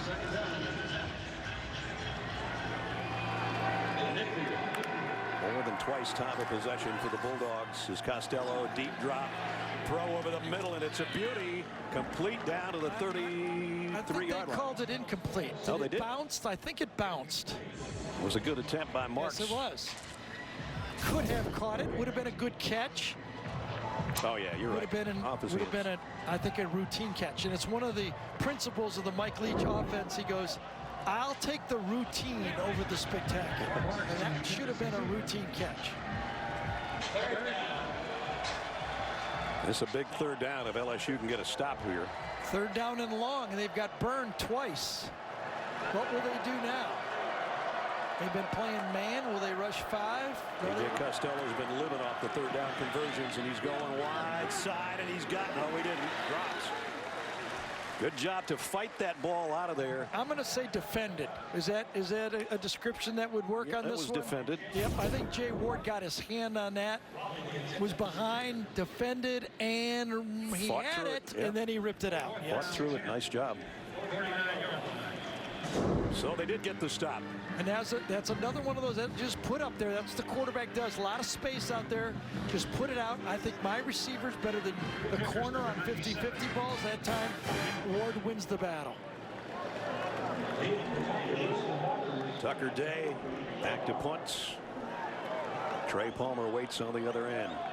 Tucker Day was busier a year ago in this game when he had 5 punts, including one that was 70 yards against LSU. This one's an end-over-end job. Fair catch called immediately around the 11-yard line. And that's where LSU will have 1 minute, actually 59 seconds, and 2 timeouts to work with. Last time the Tigers trailed at halftime 2 years ago in Aggieland. And they lost in that crazy 7 overtime thing that changed the rules in college football. Not going to play 7 OTs anymore. Thank goodness. So now what do? You got a quarterback that's been struggling, offensive line that had a few batted balls. Do you let him go? Do you run a couple of quick screens? I guess they're going to. He's the only guy back there. You got to be careful right here. Brennan. Over the middle. Okay, good pitch and catch, and that's his rookie tight end, freshman tight end. He's got a first down out near the 25. Eric Gilbert. Very soft zone defense. Remember the college rule, tougher to play that soft zone because the clock stops after every one of those catches for first down. Now it's reset, taken down to 45 as Brennan. Plenty of time, and he's making it difficult on himself, and this time he's going to run with it. Heading to the sideline, got about 4. His knees went down. The clock's going to keep running. You're right. They're going to have to call timeout. Yes, they're going to have to use their last timeout. 2 times he's tried to run today. Brule has been the guy that's brought him down as he bounces out of bounds, but they're forced to use a timeout.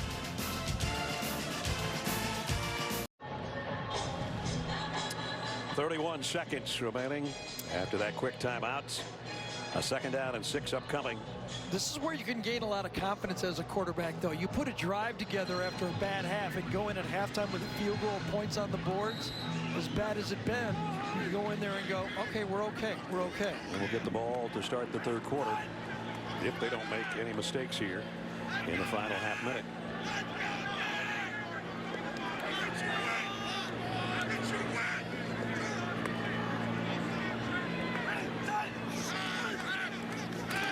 Brennan looks right, left, and across the middle. Big hit put on by Marquise Spencer. Yeah, that's the one to hit. When you're catching the ball and the defensive end whose pass rush gets blocked, he turns around and comes back out of the. You're not looking at the defensive lineman at all. That's just as bad as you can get hit. And now Brennan goes down at the 25, and it's Marquise Spencer again, who's been a pain in Brennan's backside all day. Yeah, back-to-back big hits by number 42. And he runs right around Deculus, the most veteran offensive lineman this team has. Runs right around him on a three-man rush. And the final timeout taken by LSU. And Miles Brennan said, I waited my whole time for this. Well, there'll be better quarters and better games, and we'll see. Might be a better second half for him, but it's been tough. Especially when you are replacing a legend. You always want to be the guy that comes after the guy that replaced the guy. Don't quite understand the timeout by Mississippi State. 12 seconds to go. You weren't following my lead there. Yeah, what did you, I didn't. Follow the guy that follows the guy. You know, you had to follow some guys at Purdue, which wasn't easy. Oh, no, I wasn't. I was thinking about that timeout. It was right there. So, yeah, I get you. I did it, what, 30 years ago, maybe longer. Well, there were some pretty good quarterbacks before you. Right before me was Greasy and Phipps, and then I had to walk in there. It was so bad, and they thought so little of me, they went to the option offense. The wishbone. They didn't even let me try to do this. All right, 2nd and 18. I was trying to avoid that conversation. Oh, okay. I thought you wanted to talk about it. We'll share a moment later. Here's Emery on the run. Best run of the day. Still breaking tackles. Got across the 35 and a first down. So now they take another. Now they go for the block punt here. John Emery carried the ball right side. Harrison made the stop. 4 seconds left.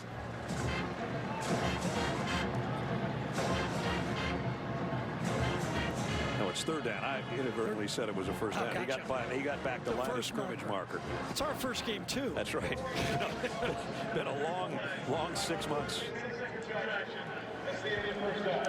And so the clock is going to expire.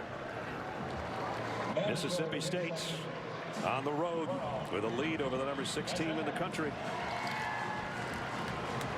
Been a long time since LSU trailed at the break. End of the half, they trail here, 17-14.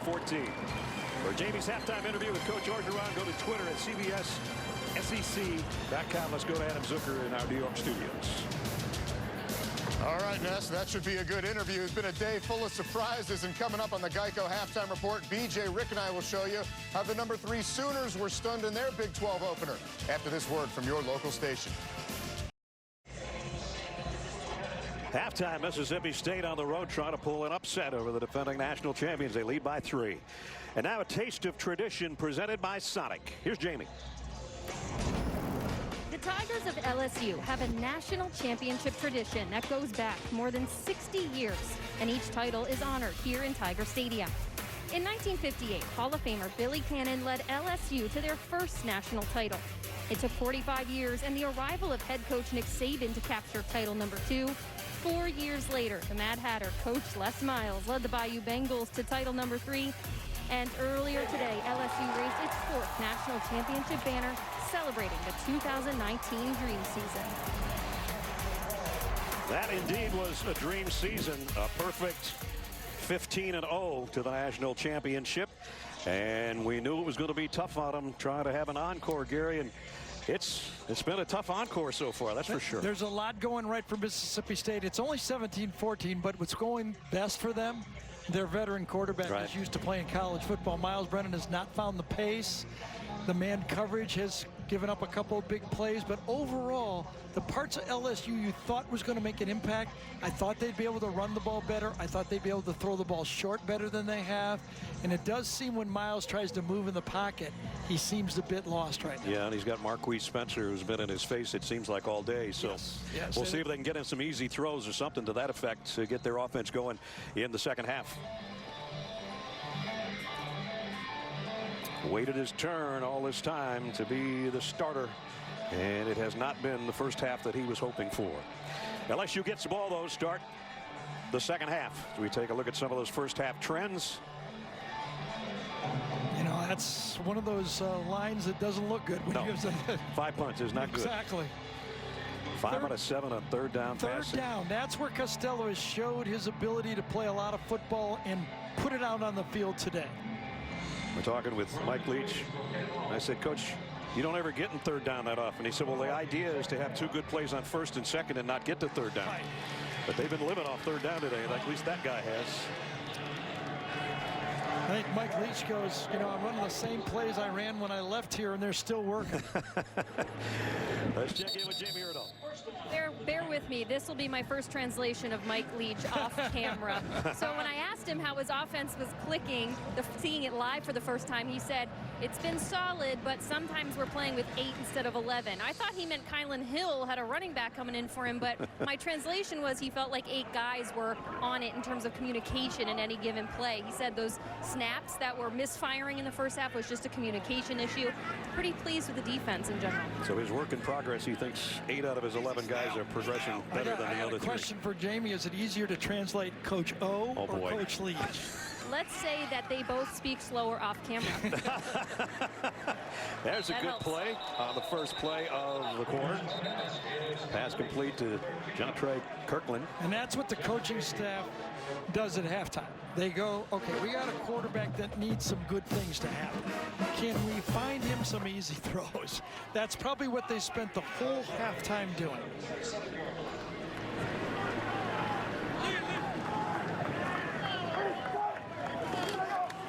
Chris Curry straight up the middle, and his best run of the day is good for 9.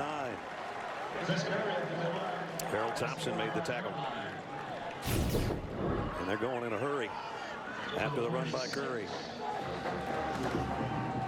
And another one gets them a first down around, well, actually across midfield. Good second effort to the 49 of Mississippi State. And you can see the game plan. If they gain more than 5 or 6 yards on first down, they're coming at you right away. Looks like almost a repeat play, the one they ran before. They just dial it up again. Got everybody packed in tight as far as the receivers. They're just going to keep running Curry. Curry's got it to the 45-yard line. So the ground game that was non-existent in the first half is cranking out some yards here early in the third quarter.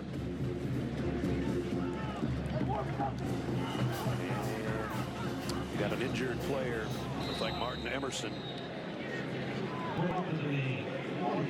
Favoring his right arm. His first start as a Bulldog came in the LSU game a year ago. He's down on the turf early here in the third quarter.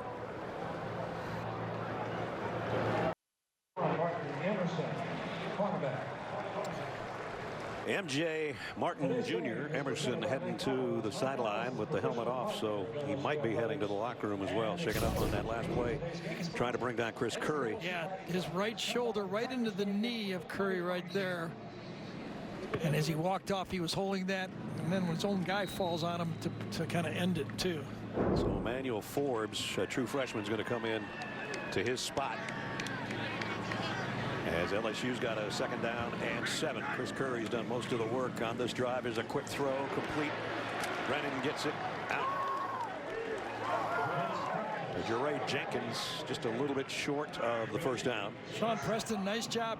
Open field tackle, keeping it in front of him, stopping it short of a first down. Let's see if Curry gets another handle here on 3rd and 1. He will, and he's got a first down.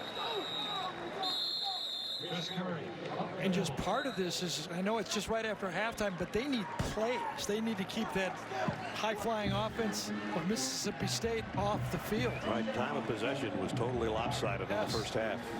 You defend 46 plays in the first half. Play action this time. Brennan moves to his right. Nice move to get away, and then the throw's complete. Same guy across the middle of the 17 to Jenkins. And another first down LSU. And that time, Miles Brennan did a good job maneuvering in the pocket. You don't have to run for first downs. Gilbert at the end kind of shoves. Oh, he's lucky he got away with that one. Comes up throwing again on first down. Plenty of time. goes to the end zone. Tipped away, incomplete, intended for Gilbert. And broken up by Fred Peters. Peters was the safety that almost had that deep post play. And this time ball's in the air and he cuts across again and almost had another one. Last one was complete and this one wasn't. A shoulder, a face mask, and a push at the end of it. No call. Mixed it up pretty well. 4 runs, 4 passes to go 58 yards here in the opening couple of minutes. Not a lot of penalties in this game. 4 on each side. Brennan throws it out in the flat. Again, good secondary coverage coming up. You're going to catch those obviously on those screens. It's those yards after catch on those quick screens. 2 plays in a row. That Bulldog defense took that space. Now watch that space shrink down, miss block off the slot, and they make the tackle for basically a stop play. Nice play by Furge. And it forces a 3rd down and long. 3rd and 7. Brennan's 4 out of 5 on the drive. Needs to get to the 7-yard line for a 1st down.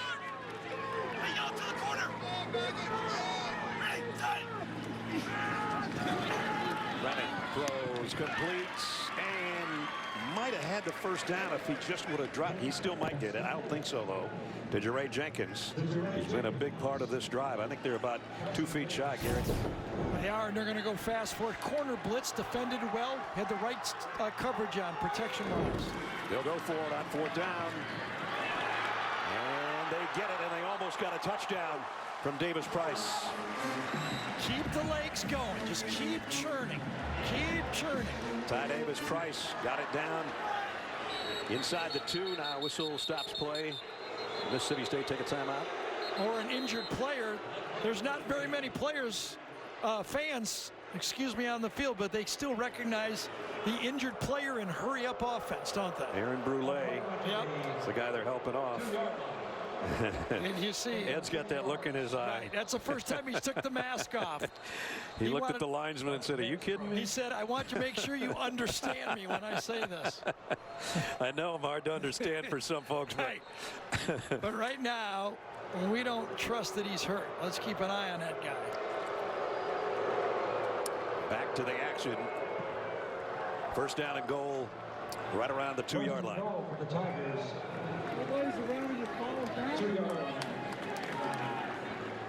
Fans are spaced out here, but they can recognize that play, can't they? Yep. Ty Davis Price in the backfield. Brennan, he's the guy that's gotten them close, and he's the guy trying to get it closer. Picked up maybe a yard. It'll be 2nd and goal. Errol Thompson closed the hole in a hurry. And again, no huddle, and they hustle to the line. 2nd down and goal.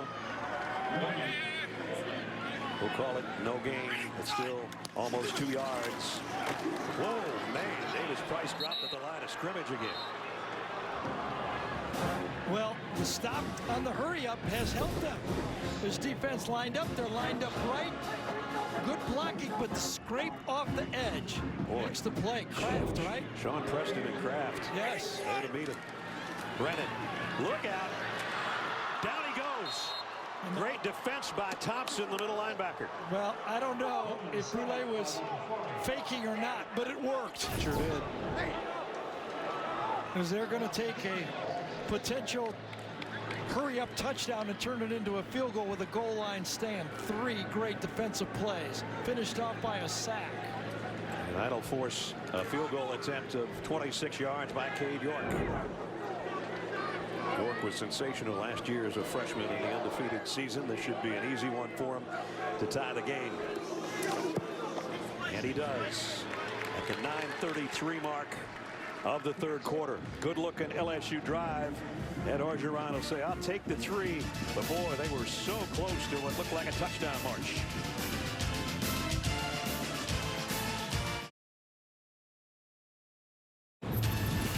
The Home Depot SEC on CBS is sponsored by GMC, Allstate, Vasipa, and by Rocket Mortgage. Back back in Baton Rouge. 17-17 tie. As here's the series where Brule went down. We were wondering whether or not it was an injury. He's already grabbed the back of his leg right there. Gene Steratore with us as well. He makes the tackle on the play. Gene? Yes, and he does. And I think as soon as the play ends, I can't think that he's already thinking about delaying that as one play is finishing. And from an officiating lens, when you see that, you have to err on the side of safety there because you can't imply anything different than that. No doubt. Thanks, Gene. One quick question, though, Gene. Would you keep an eye on him if he comes back in the game and mention to the coach, like, all right, you got me there, but don't do it again? Yeah, you're going to go to the player and say, how are you feeling now, big guy? You look pretty good. Is the leg okay? Gotcha. And you're going to read his face and things like that to let him know you're there with him, yes. Right now, he's on the bike as we check in with Jamie. Yeah, he's on the bike now, but when he immediately came over to the bench area, I would say from what I saw, no treatment really went or attention went to that right leg. And meanwhile, the reaction of Coach Orgeron. That we call that a slide by you grin. We've got a split court here, like a 5-4 decision. I'm not saying anything. I pulled too many hammies in my day, so at the 25, Mississippi State now to tie game. Costello, delayed draw to Marks. Marks spins for about 3.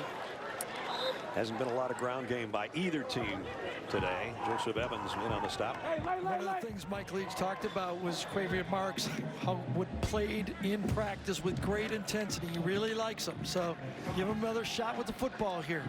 Where's number 21? Because Ezekiel Elliott is his guy. Second down at 7.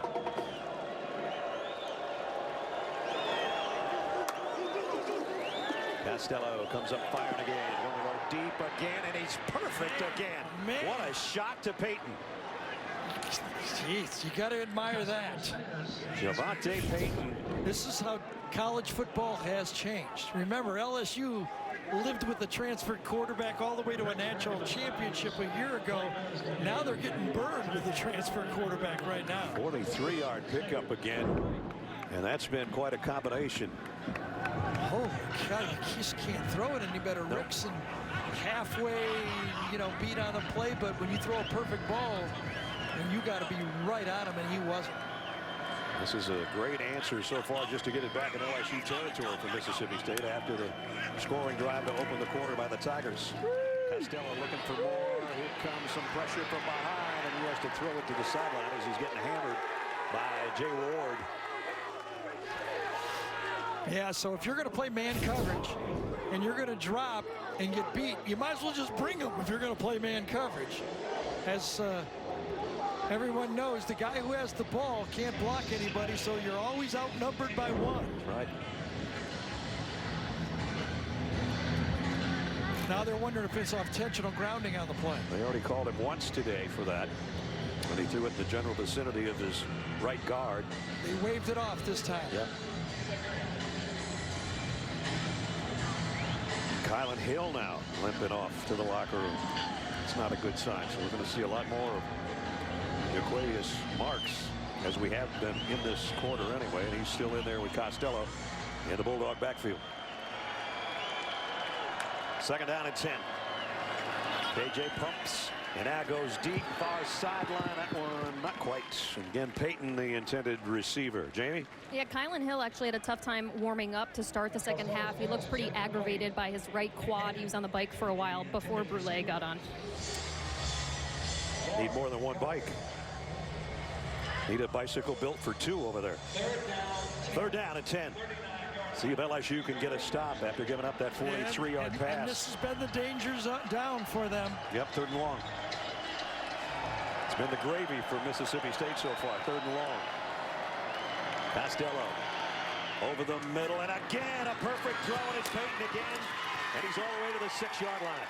You know what's happening for LSU a little bit is the stunts up front to get to the quarterback are taking a little bit too long to execute. They're getting the guy freed up by stunting around here, but it's taking a little too long to get to him. Costello steps into the throw, man-to-man coverage, win at the line of scrimmage, and another 3rd and long. And now it's 1st and goal. Costello's now wondering why he ever went to Stanford. Yeah, why didn't I come to Starkville from the get-go? Exactly. Here's Marks, hammered in the hole as he got 1.5 yards maybe. Todd Harris and Damone Clark on the stop. I really think with the success that Gardner Minshew and Jacob Goff has had running this offense in college, and now they've gone and transitioned into the NFL, a guy like Costello says, this is just finishing school for me. I want to do it. And I just passed Dak Prescott as the best to ever throw against an LSU defense. That's not bad company. 2nd down to goal. At the 4. Marks in motion out of the backfield. They're going to flip it out to him, trying to make a man miss, and good job to stay home by Clark and make the tackle for a loss. Damone Clark, one of the guys that Bo Pelini said will emerge as the season goes along. Plays little defensive end, little linebacker, middle linebacker. He's all over the field. And that special number 18 that Caleb Chason wore a year ago. Now 3rd down has been the money down. And with the new rules, because of COVID, you can move your bench all the way down to the 15.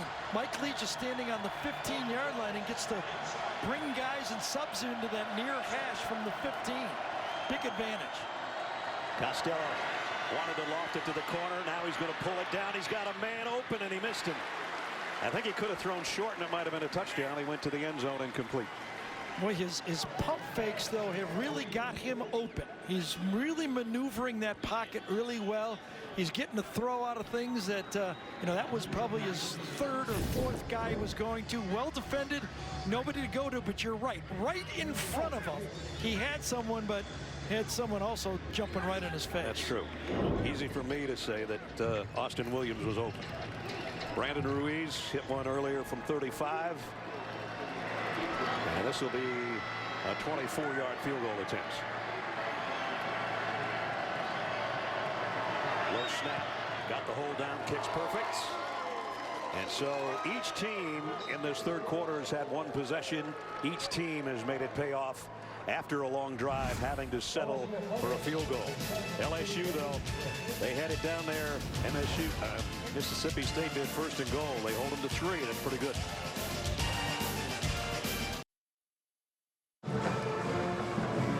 Tuesday, CBS brings you the first presidential debate. Honest, fair, unbiased reporting. Join Nora O'Donnell, Gail King, John Dickerson for the first presidential debate. It's Tuesday at 9, 8 Central here on CBS. So both defenses kind of bowed their neck and kept it from, 4 points each way. Nice answer by Mississippi State. Both inside the 5-yard line and came away with 3 points. So LSU will start at the 25. I really think the running attack settled Miles Brennan down. Yeah, Curry had some nice runs. Yes, really looked more comfortable. Gave him a couple of, easier throws. I think that might be what you go back to. Can we run the ball a little bit and let our quarterback settle down and give him some easy throws? Remember, they started out with a quick out to the outside, and then they showed they could run the ball. That time, Davis Price in the backfield with him to start this drive at the 25.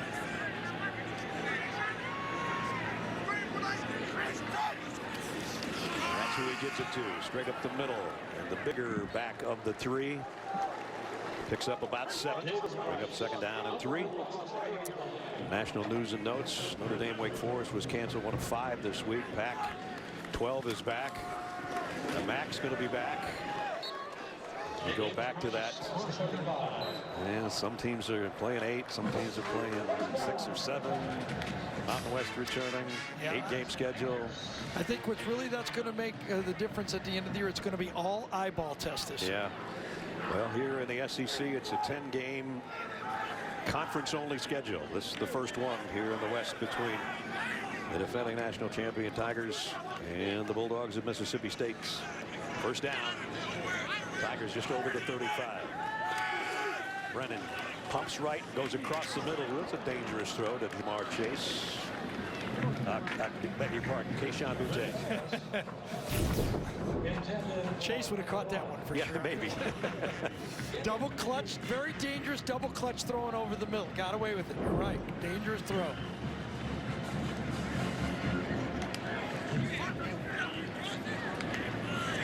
Five and a half to go in the third. Second down and 10. See if the Bulldogs bring any pressure on Brennan this time. Defense always gives you this 3 look, and then they shift out of it one way or another. Sometimes he drops down as a safety. Sometimes they roll up the other way. Here comes the pressure. Brennan throws complete. Got it. Racing McMath, and he is racing down into Bulldog territory to the 37-yard line. When you ask the LSU faithful who will emerge this year, the name they used was Racing McMath. Speedster, waited his turn. He was ready to explode. He made the play, used his body there to shield the defender, kind of knocked him out of the way, and then turned upfield. His career game was against Mississippi State last year. Brennan wants to go deep and does. Man's there, and he's got it. And it's Terrace Marshall for the touchdown.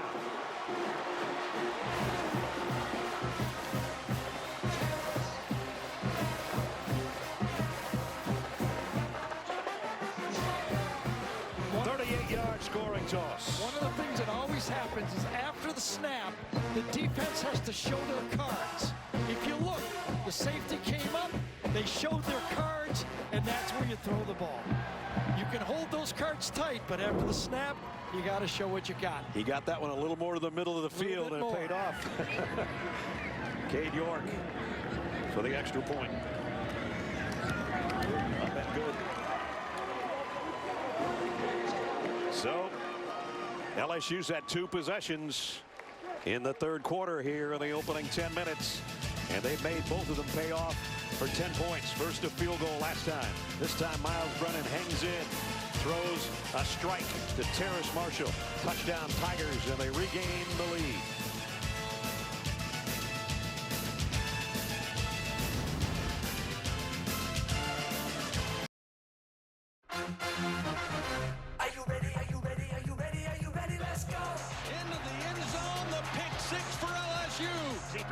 Shavers pulls it at the 5, push toward the goal line, touchdown!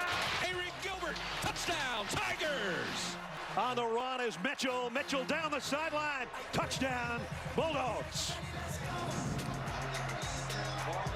Some of the sights and sounds of the first 40 minutes of this football game as LSU's taking the lead back. And Mississippi State, let's see if they have an answer.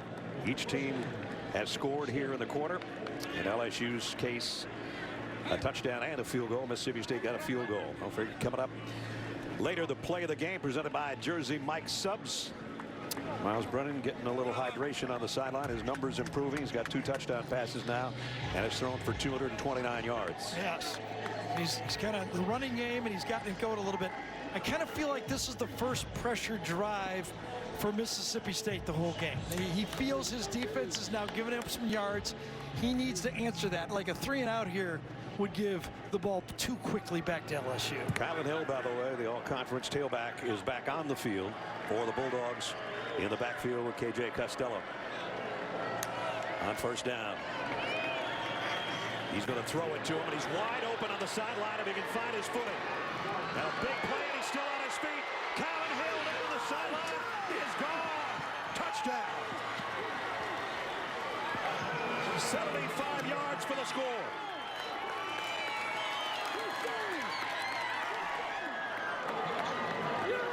Boy, when you talk about a missed tackle changing the scoreboard, this changes the scoreboard. You dump the ball off to your running back right here. I mean, this gets a busted coverage, number 1, and number 2, your safety misses a touchdown saving tackle that time. It was a nice juke to the inside to get that final outside burst. I know, but when you got the sideline right there, you got to use it. You got to use it. 9th career game with 3 touchdowns or more in the air for KJ Costello. The first, obviously, for him as a Bulldog. I mean, you make a lot of mistakes on that play. You don't cover the back out of the backfield, and then you can save it. You know, Todd Harris played a lot of football for LSU. That's when you got to save your team.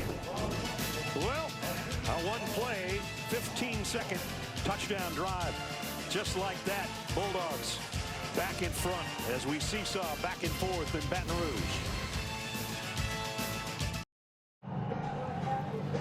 Saw Colin Hill go in the locker room here early in the third quarter. I don't know if he was needing a little hydration or what, but he hydrated down the sideline for 75 yards. That's probably what it was, but Aaron Brule was also on the field for Mississippi State. That magical bike they both were running right over there. Telling you they need more bikes. That's right. So far, they're going to take that thing home with them for sure. And so let's see if LSU has an answer. They weren't expecting. There's the bike. There's the bike. Who's on it now? Because there's a big play coming. Well, Miles Brennan threw a touchdown pass the last time he touched it. See if he can get a drive going for the LSU offense again here. So I'd say first pressure drive was like a one-play touchdown. Right. That's not a lot of pressure. No, that's not a lot of pressure. 7 lead changes here in Baton Rouge to start our SEC season. Couldn't ask for more. Ed Ogeron was very happy with his defense, except for the man-to-man coverage at half. That was bad defense right there. That was bad defense. Again, they're playing out their All-American corner, Derek Stingley, John Emery on the carry as they mixed up tailbacks today. They've used 3.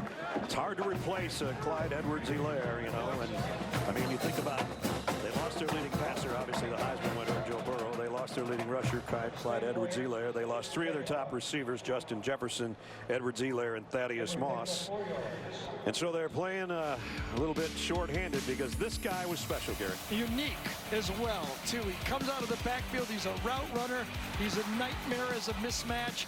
And then he's so small and big-legged. Those big, thick legs. Really tough to tackle. He was the perfect back for this offense. I remember on that play right before it happened, you said unless they score here. Yes, exactly. And then I said, and they did score there. And Errol Thompson, that's a guy they can ill afford to lose. He's calling most of the defense from that middle linebacker position, the big fella out of Florence, Alabama. 45 starts coming into this game. 7 tackles last year in the matchup. One of those guys that's on the Butkus watch list for the nation's top linebacker, and hopefully he's okay. And Nathaniel Watson will take his place defensively for Mississippi State. Second down at 6. Pressure's picked up. Brennan delivers, completes. That's going to be Corn Moore, a freshman, a little bit short of the first down. It's third down at about a yard, and they're going to hustle up to the line here and try to pick it up. And they do. Didn't get much, but he got enough. Those plays have worked. They haven't gashed them, that's for sure, but they picked up the first downs. That was Emery getting what he needed, plus 1 or 2 more. And again, they'll hurry up now that they've got a first down from the 36. Surprised they haven't moved Gilbert around more. He's been there almost the whole game in the same spot. Ooh, man, talk about getting met in the backfield. It is the first game. You got to let your freshman kind of get used to college football, but I am surprised he hasn't moved around the offense more. Yeah, he had 2 big catches on that touchdown drive, a 17-yarder, and then the 3-yarder that he just pulled that pop-up that Gary talked about out of the air for the touchdown. He's in the slot now, split out, and kind of, you know, the way they used Thaddeus Moss last year. He's a taller and faster version of Thaddeus. No offense to Thaddeus Moss. He was a really good player. This guy's a little bigger target and has more speed. Brennan in trouble on 2nd and 9, runs out of it and gets what he can. That's what I'd like to see him do, though. If he's going to get pressure, I want him to go north-south, get me 4, 5, 6 yards, and get on the ground. You know, you're not going to outrun people. You're not going to out-fake them and everything like that. Just save the play. And Aaron Brule, who was out and in and on the bike and back in and now down again. And he's having trouble with that. Now it's the other foot. I was going to say, maybe that's not the same one. No, this is the left ankle. Got an injury timeout with 2:56 remaining. We'll be back in 30 seconds. So Brule limps off again at the 2:56 mark while we have a timeout. Mississippi State leading 27-0 to 24. So now on third, just passing down. Can that offensive line give Brennan time to throw this, complete a pass? He's had to get out of the pocket. He's had to throw off balance. And they give him that time to step into a throw here. Rodney Gross came in, by the way, for Boulay from that position. Third down at 5. Miles Brennan is saying, let me go, will you? Let's go. Center Judge will backpedal, and here we do go from the 41-yard line. Empty set, so Miles Brennan getting ready. Try to pick this up. Nobody deep. Everybody in the picture. No one, no safety back.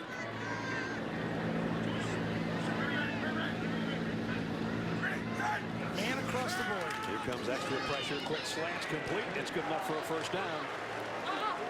Terrace Marshall again. Tyrus Sweet was at the line of scrimmage and he dropped it. He almost dropped right into that slant pass. Number 2. Now they go hurry up at the 46 and whistles, and we have a penalty. As Gary said earlier, we haven't had too many of those the runner today. being down short of the line to gain is under video review. I thought he got it. Let's take another look. Needed to get to the 44. See the drop right here. Almost got back into the play. Everybody's at the line of scrimmage. Instead of rushing all 6 players, they rushed 5 and dropped the defensive end. I don't think there's even any doubt about a first down here, but that's just me. His knee came down before he fell down. I thought it was short. His left leg is over the line. His whole body was over the line. I think you might be right there. Second angle from the behind angle, I thought he was short, but from that angle, if the line is correct, if the yellow line's correct. Well, that's true too. And it looks like it is. If I look at the far side, I can see the sticks. But again, they'll take a look at it. David Allman, our replay official.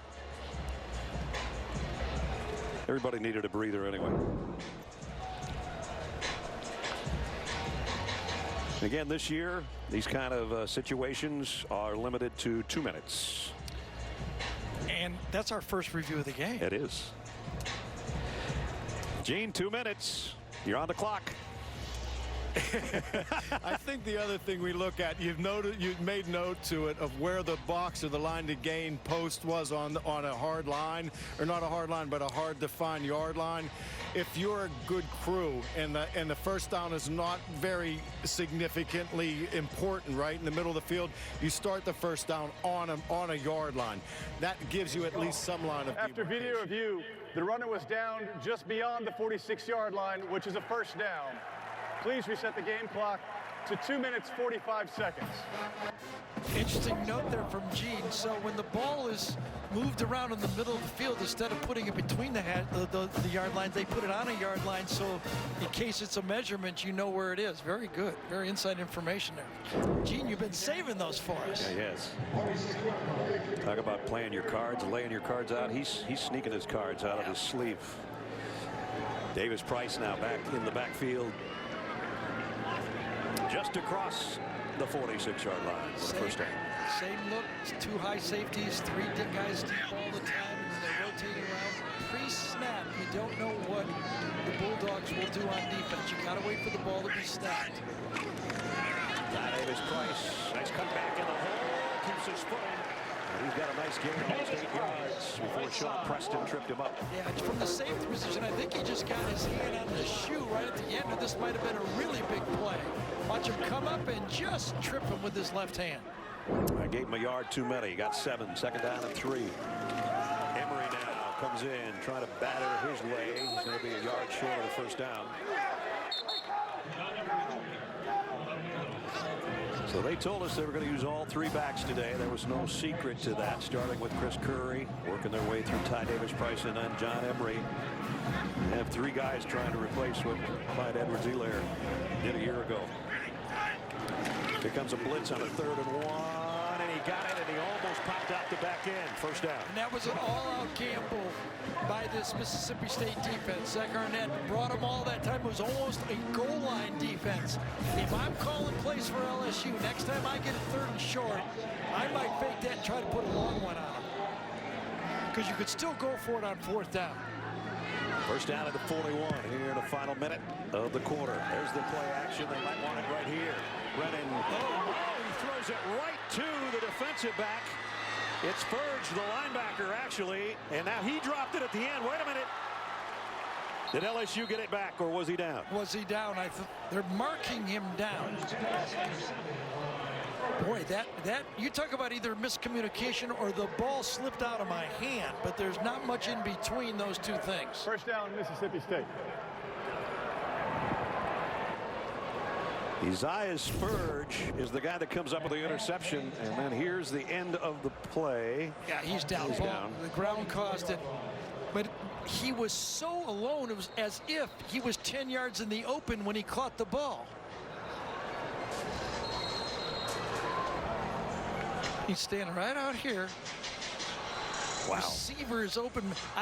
You don't know if McMath broke his road out or was the ball hit out of the quarterback's hands? Yep, his he got elbow. hit in the elbow. What? He tried to follow through, but that was just a wounded duck. Because, boy, that saved a touchdown. Then whoever got his arm on him saved a touchdown. And Costello comes up firing again, and he goes, I like this guy, 0, Javante Payton. It's the first year, by the way, 0 is an official number in college football. And we don't mind any numbers they add because most teams have 3 of everything. True. And he's got the dog collar on for the interception. And now let's see if they can turn it into points. Big game so far for Payton. 6 catches, 132 yards. Kylan Hill now in the backfield with Costello with a first down at the LSU 44 here in the final seconds of the third quarter.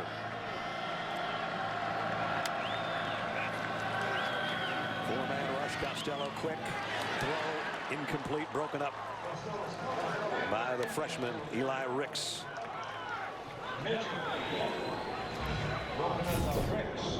So Davis comes from the right side of the quarterback, just reaches in as he's being yanked down and just tips the elbow. Talk about great effort. Yes, Jordan Davis actually made the play. The turnover chain goes around the interception, but the guy who made the play was Jordan Davis. Second down and 10 at the LSU 44 of the Bulldogs. Might be the final play of the quarter. Whoops, we got everybody jumping here. Looked like Charles Cross came out of his stance, but we'll wait and see. False start. Offense, number 67. 5-yard penalty.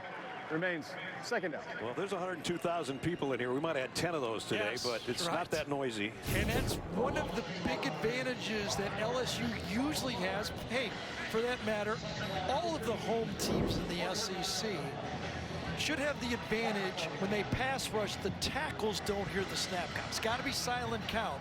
So that's where you kind of come around those edges and can make plays. Mike Leach said, I'm not worried about the sign. We have so many hand signals we could win a charades contest. Here's a shovel pass. Kylan Hill. Hill in the open field. First down and more inside the 30. And the quarter comes to a close at the 26-yard line for Kylan Hill, who's had a big second half. You just get the feel that Mike Leach has been calling these plays almost like watching a reverse wishbone offense. They've run the same plays so many times. You know, Army and Navy, they know what to call against everything. They know in the back of their mind, and Leach just dials it up. Number 6, LSU's in trouble at home. End of 3, 27-24. We'll return to Baton Rouge right after this message and a word from your local station.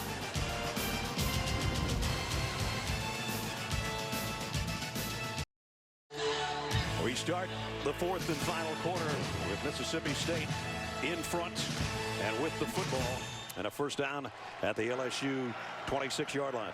And the pressure has definitely shifted to Bo Pelini's defense now.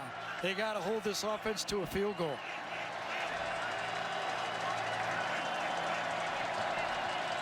Kylan Hill in the backfield with Costello, who comes up throwing, completes it again and again. He's got it to Austin Williams, and he's got it first and goal. Do love the way that Mike Leach explains his offense. We try to run to open grass. They try to close open grass. Right. We throw the ball to open grass. We do it over and over and over again. KJ Costello, Gary, is approaching 500 yards passing. And Mike Leach's first trip back to the SEC, he might put 600 yards passing on the scoreboard. Red zone today, 2 of 3. At the 10, Costello. Pressure, lobs one. Oh, man, just taken down. Yeah, Marks was taken out of the play. And they were looking for a flag on that it should have been holding on Marks, who was trying to come out of the backfield. I think he might have a point. I think it was Neil Farrell that dumped him on the play. Well, we welcome you to the fourth quarter. Brad Nessler, Gary Danielson, Jamie Erdahl down on a hot field here in Baton Rouge. And, you know, a lot of people say, this is a great game. LSU fans, not so much. No, I don't think so. And there's going to be a flag on this play, and I think LSU is going to get called. But think about this. A brand new team, a brand new offense, a transfer quarterback, no spring ball. Pass interference, defense, number 92. The pass was beyond the line of scrimmage when the contact was made. It'll be placed in the spot of the foul, automatic first down. And that little note, the way the ball is spread around, Mike always says that. We're balanced because we throw the ball to a lot of different guys. Here's the penalty on Neil Farrell, number 92. He comes around. Ooh. Oh, he actually just runs into him by mistake. Yeah. He didn't try to do it. He was spinning out and ran right into him. I'm 320 pounds. Exactly. I can't get out of the way. He didn't try to hit him. It was just collision. So from the 9, first and goal.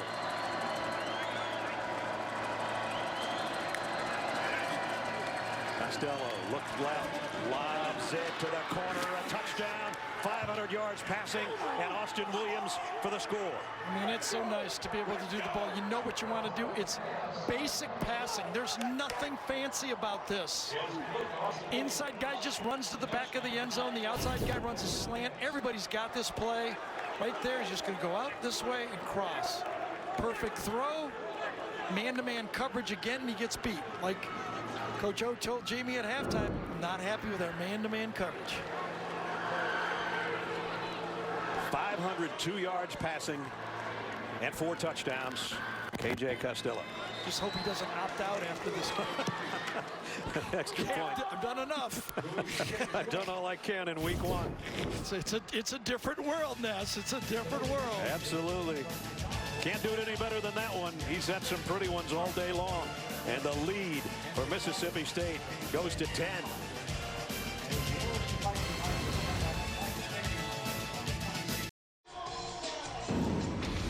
Our game recap here from Tiger Stadium in Baton Rouge today. The Tigers turned things around with Jabril Cox interception return, 14 yards for the touchdown. That gave them the lead. Home cooking. Cooking's always good at Brennan's in New Orleans. That one, Miles Brennan for the touchdown. LSU went back in front, but the air raid comes to Baton Rouge. This went out in the flat to Kylan Hill, and Kylan Hill did the rest. 15 seconds and 75 yards later, it was the Tigers again in front, part of a KJ Costello 502-yard, 4-touchdown day. There's the fourth one. Austin Williams just moments ago, and that's where we stand. 34-24, still a long ways to go. And LSU will start at the 25. Let's go to Adam Zucker in our New York studio for a Papa John's update. Zuck. All right, Ness, and the other ongoing surprise from the SEC, number 4 Georgia trailing Arkansas 10-5 in the third.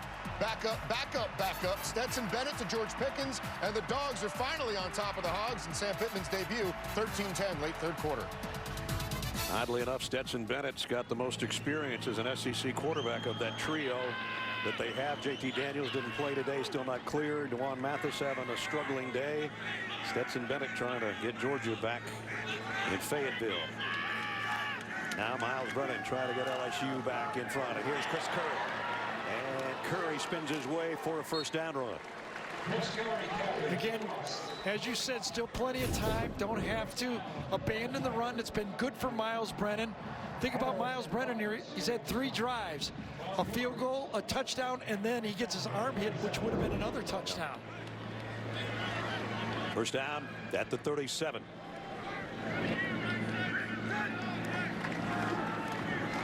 Brennan, plenty of time this time. And he short hopped it, incomplete. Intended for DeRay Jenkins. Intended for Jenkins. Second down 10. longest and active winning streak in the nation, 16 straight. LSU record is 19 straight back in the late 50s. They're not worried about that right now. They just want to get 10 more points somehow. There's 21,124 that came into the stadium, and they are quiet. Brennan. Little sidestep, the throw. Lucky it didn't get intercepted, incomplete. He had the sideline wide open on that play. He took the harder throw. You got to visualize both players, not zero in on a play. Look to the outside on this play. Steps up. He's got it wide open to the outside. An easy throw, and he goes inside on the play. Terrence Marshall kind of got frustrated on the play. He goes like, I could have had that one. Tyrus Wheat almost had it. And into his hands. Big third down. Still got a long ways to go, but LSU 2 scores down. Brennan in trouble again and goes down at the 31-yard line. Now it's getting to be panic time for this LSU football team. They're going to give the ball back. They have not been able to stop this passing game. Third down, they can't pass block enough. Pickering and Kobe Jones combined on the stop in the backfield. Actually very aggressively brought 6 players. One was spying the running back, but they've had 5+1 on the play. They overwhelmed that line. Remember, this LSU team has won 8 games 20 straight years. It'll be a challenge this year if they lose this one, considering they're playing that 10-game schedule. That's right. Rosenberg's kick.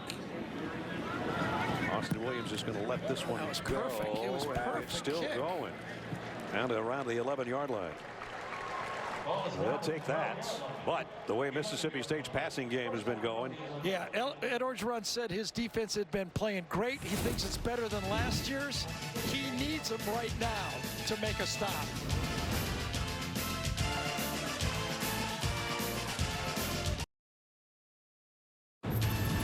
The Home Depot SEC on CBS is sponsored by Jersey Mike's Subs, AT&T 5G,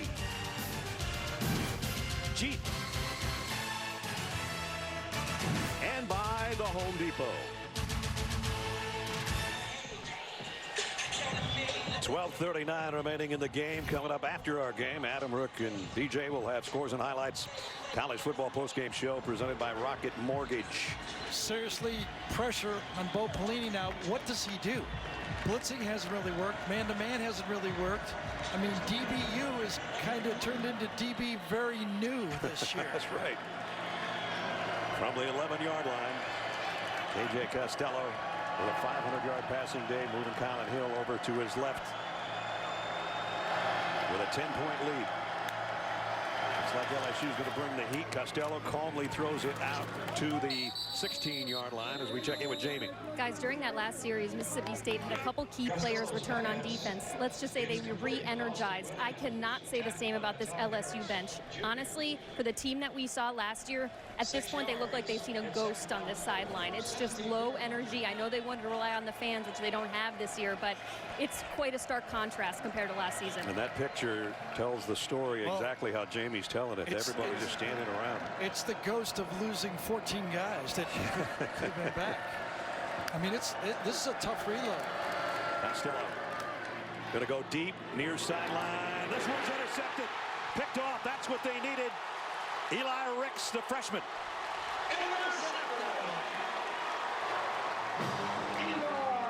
Really the first mistake Costello's made, but it was just a great defensive play. Man, it was. And Javante Payton did about as much as he could to try to take it away and battle for the ball. Perfect position. This time he looks back. That was the key. The ball was slightly underthrown, and that gave Ricks a chance to go up and make that play. Could be the turnaround play. Let me ask you, G, is that being too aggressive when you got a 10-point lead? It's been so successful, that back shoulder throw, one-on-one throw. I don't know, when you throw the ball, that's your whole offense. They've thrown the ball 50 times. What else are they going to do? That's true. I mean, yes, after it's intercepted, it is, but At the 45 of the Bulldogs, a chance here for LSU now to get something going. Davis Price for about 4. Emmanuel Forbes in on the tackle. We wind our way down near the 11-minute mark. Boy, if they get a touchdown off the interception, things are really going to get interesting. They already are, for that matter, considering you're riding a 16-game 16 straight streak. And that one's good for Racey McMath for a first down. And they'll try to hurry up to the line at the 33. Good enough to catch, but not good enough to get any yards after it, right?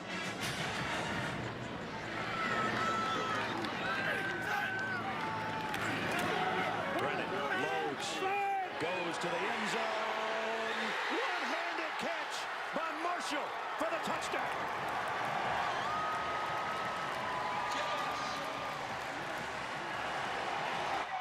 It looked like he was being held with one arm. He only needed one arm.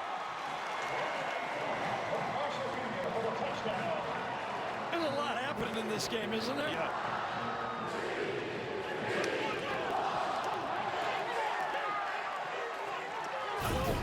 Darius Fudge is man-to-man. He's inside. Now he goes deep. It's a good phase, but as he turns, a little separation, and the ball's perfectly placed for the 6 points. Just as he turned, he lost that phasing. York's extra point is good. Well, they did turn the interception into a touchdown, and it didn't take them long to do it. Miles Brennan, Terrace Marshall, his favorite receiver, and he dropped it in there like he was picking strawberries in a bucket. Touchdown LSU, and it's down to 3.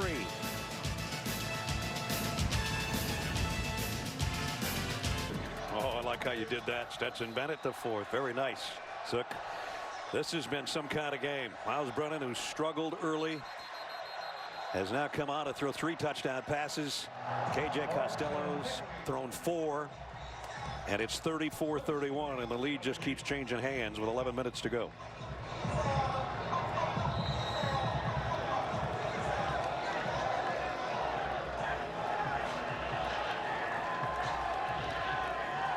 Avery Atkins to kick. And Mississippi State from the 25. Let's go back to the Gene's going to come in and talk. You know, the question is, was there a push-off on this play, Gene? You know, right at the 10-yard line, Gary, when the 2 players come together, the D-back reaches out and engages. This is hand fighting. We allow the receiver now to have his own hand play. There is a little bit of back and forth, but when you get to that, you want to allow something to happen. Let them be players. No major displacement, no major restriction, hand fighting, good football play, and then strength, and you go. Right at the end, I think he does pin the arm down, but it's just as the ball comes in and the receiver makes an amazing catch on the play. Yeah, I think if you were going to call the push-off, you definitely have to call grabbing the hand both ways, that's for sure. Terrace Marshall, who had 13 scoring grabs last year, 2 here today. Costello lost the ball. And Jacoby Stevens has it. His 2nd fumble recovery of the day. Well, Allie Gay started it, coming around the corner.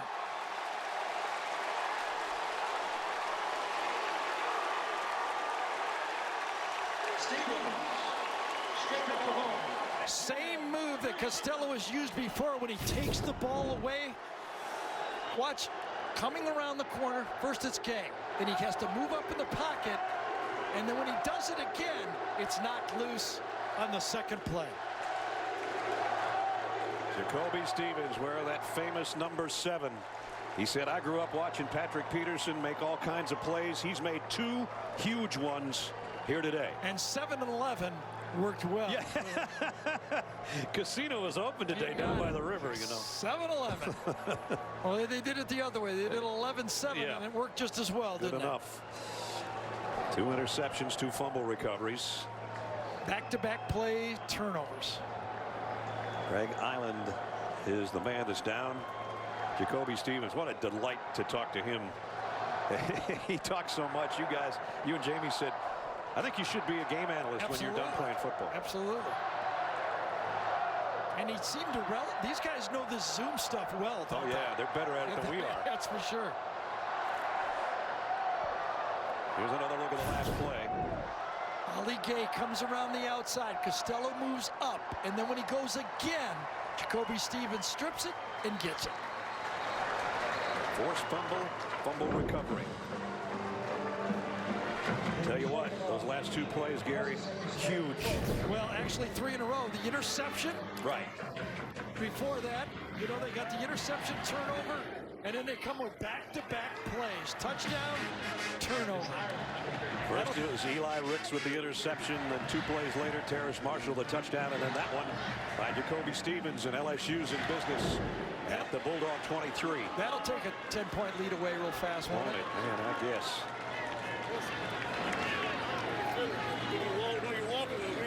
They've been running the ball effectively to start these drives. Will they run it again? Emery's in there with Brennan.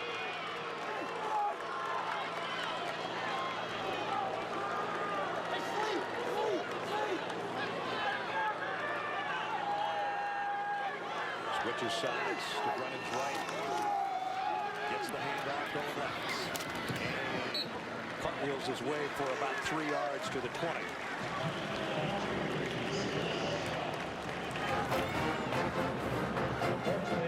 Last defending champion to lose a season opener, Michigan at Notre Dame a long time ago. Right now, LSU's trying to regain the lead, defending their national championship. Look out behind, Miles Brennan throws on, just tossed that one away. Was getting pressure again. And Kobe Jones was chasing that time.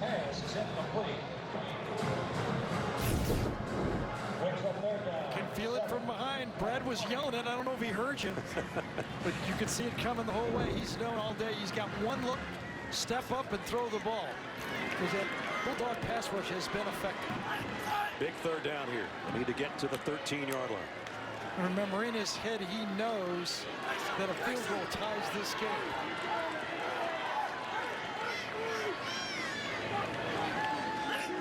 Empty set for Brennan to throw. He's in trouble, got away from one, but not the other. And he actually gained about a yard. Marquise Spencer's had a good game, man. Yeah, I think in his head there, if he didn't have anything wide open, he wasn't going to throw the ball. He can't give up 3 points. Cade York, who last year as a freshman hit from 20, 23, and 25, is going to be asked to hit from 40 here to try to tie the game.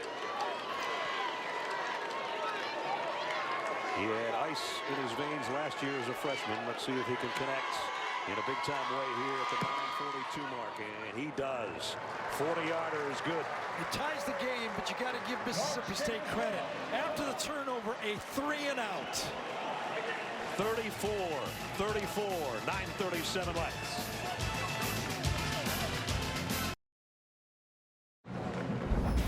Let's take a look at our GMC game changer. This dude changed some games at Stanford, but nothing like what he's done now at his first start for Mississippi State. KJ Costello. Mike Leach is giving him the keys to the car, and he's driving it, isn't he? I tell you, he shattered his attempt career mark by 6 already. His yardage by 117, and he's thrown 4 touchdown passes. And you get the feeling, as he's right at 500 yards passing, you see the missed tackle right there that led to the touchdown by Tony Harris, that if he doesn't come close to 600 yards passing, they're not going to win the game. Maybe not. He's jumping up and down on the sideline. So we actually had him listed at 502 yards passing on that last touchdown, so they adjusted something to take 4 yards away, but nonetheless, it's been something watching him play today. Next Saturday, SEC on CBS. Our crew is heading to a big matchup in Tuscaloosa. 10th ranked Aggies get the opportunity to make an early season statement. Can they do it against number 2 Alabama? It all starts the college football today at 2:30 Eastern here on CBS. That'll be a dandy, and we hope you join us next Saturday. Everybody thought Texas A&M had a really easy schedule until the schedule got redone. I was going to say that. Instead of playing Abilene Christian in North Texas, they get Alabama for their second game. Well, it was a 10-point deficit a couple of minutes ago, and now it's a tie game at 34. And this is where being a veteran, being in the hunt in a lot of football games, you got to come through for your football team right now. A couple bad plays, you've got to show the leadership. Costello, gonna throw it in the flat to Kylan Hill. He's got a big gainer again. Gives it a little lazy leg and gets about 15. Jay Ward knocked him out of bounds. Didn't let him get down that sideline this time. So Kylan Hill is approaching 150 yards in receiving in this football game.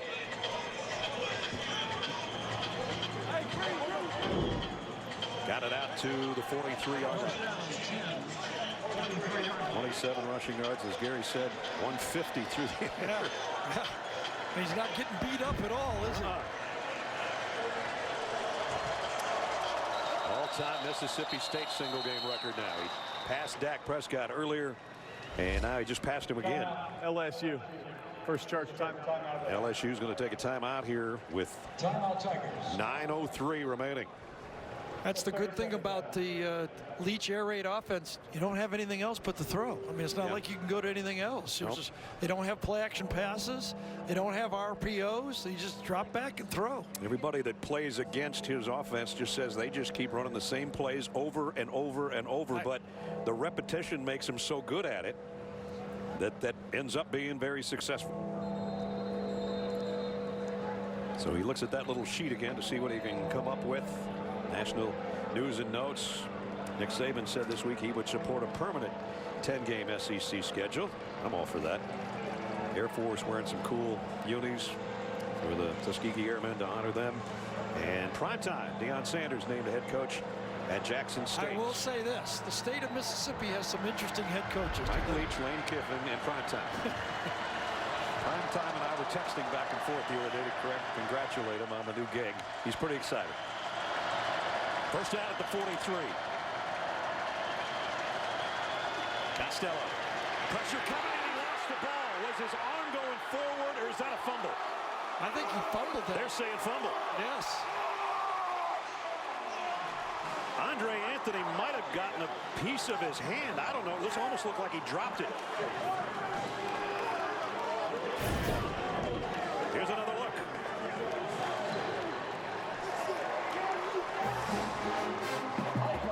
No, it slipped right out of his hand. That's a fumble. Yep. He tried to hold on to it and not throw the football. Nobody hit it. It just slipped right out of his hand. Siaki Aka goes, I got this.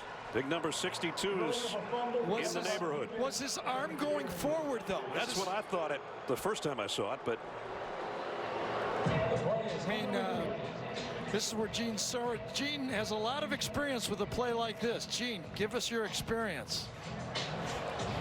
Listen, what you guys are leading to is exactly what you have to look at, and it could be just a camera frame. If that ball starts forward in possession of that quarterback, even though it skips out of his hand, if it's moving forward at all with possession, he's not bringing that back there. It's not defined that he's bringing it back to his body. That would be a forward pass. This is a great angle that we've just shown. In my opinion, I would say that that football is moving forward in his possession.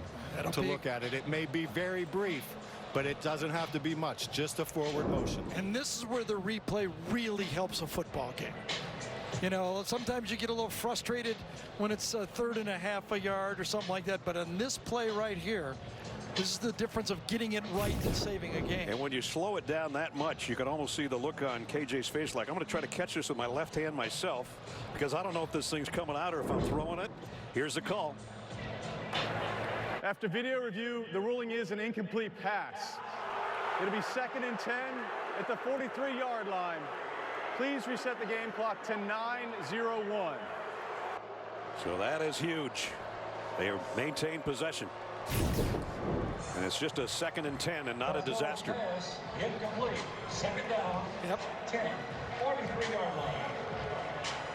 One more look, and Gene, there it is. Aimlessly falls. Incomplete.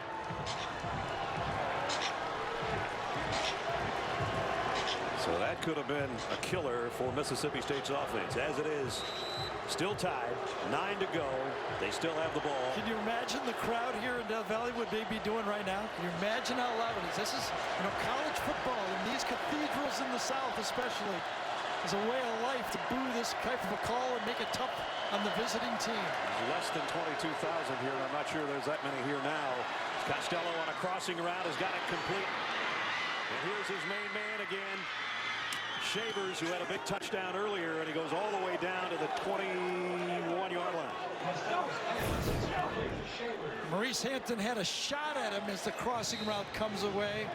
No pick or anything. He just crosses. Hampton comes up, misses the tackle for extra yardage. You can't run. Ness, you seen anything simpler than that? No.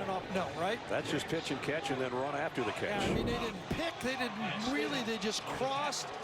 You know, one time if you play man defense, usually you're not very good at zone, and that time they just messed it up. Now they go with that draw again. Colin Hill, somebody trying to strip it out of his left arm, and he tucked it in and got to the 14-yard line. So that 37-yard pass play to Shavers will set him up down in red zone. So about 25 extra yards after that missed tackle by Hampton on the play. 13 touches today, and boy, has he made those touches big, especially as a receiver. He's right on target for the 2,000 yards he was promised. Second down and 4, under 8 minutes from the 14-yard line. Blitz coming on Costello, and it pays off. He has to dump it. And it is Jabril Cox. He might get intentional grounding on this play. He's had one already today, and one that they picked up. Yeah, I think he's going to. I don't blame him. I mean, right off the corner, he needed to get rid of it quicker. I don't know if he knew the protection was weak. Intentional grounding. Offense, number 3. Ball be placed at the spot of the foul. Loss of down. This is where third down. Coach Leach would say we're kind of a work in progress. You know, you're not used to all these looks. When you've been in the offense 3 or 4 years, you get used to where you're at risk. And this time, from his backside, there's nothing he could have done. There's nobody even close to that football. Call. So loss it down, back to the 25, third down and 15. This is when Bo Pelini's defense needs a big stop. Just a 3-man rush. Costello throws incomplete, too high. Intended for Jonte Payton. Yeah, and it's so well defended. Good defense that time for LSU. They bring just 3, force a throw early, and even if this is caught, it's going to be well short of the first down. That's how you play defense. Know where the sticks are, force them to the outside, and even with a completion, you're going to make the tackle and force the field goal. Now the grad transfer, Brandon Ruiz, I don't know how many times he's been in a tight spot where he needed a big kick. This is his chance on the road in the SEC. Welcome to the Southeastern Conference, Brandon Ruiz from 43. Kick on the way. He says, I am up to the task, my friend. Perfect. Big kick for Ruiz. So both defenses again have held. Okay, LSU gave up some yards in the middle of the field, but held for the field goal, and after the turnover before, that Mississippi State defense pitched a 3 and out. So another lead change, 37-34. This Monday, join the hunt for a fugitive on the run in Manhunt Deadly Games, inspired by a true story. It's Monday at 10/9 Central here on CBS. Whew, what a game. 7:27 remaining in regulation. We'll put it that way.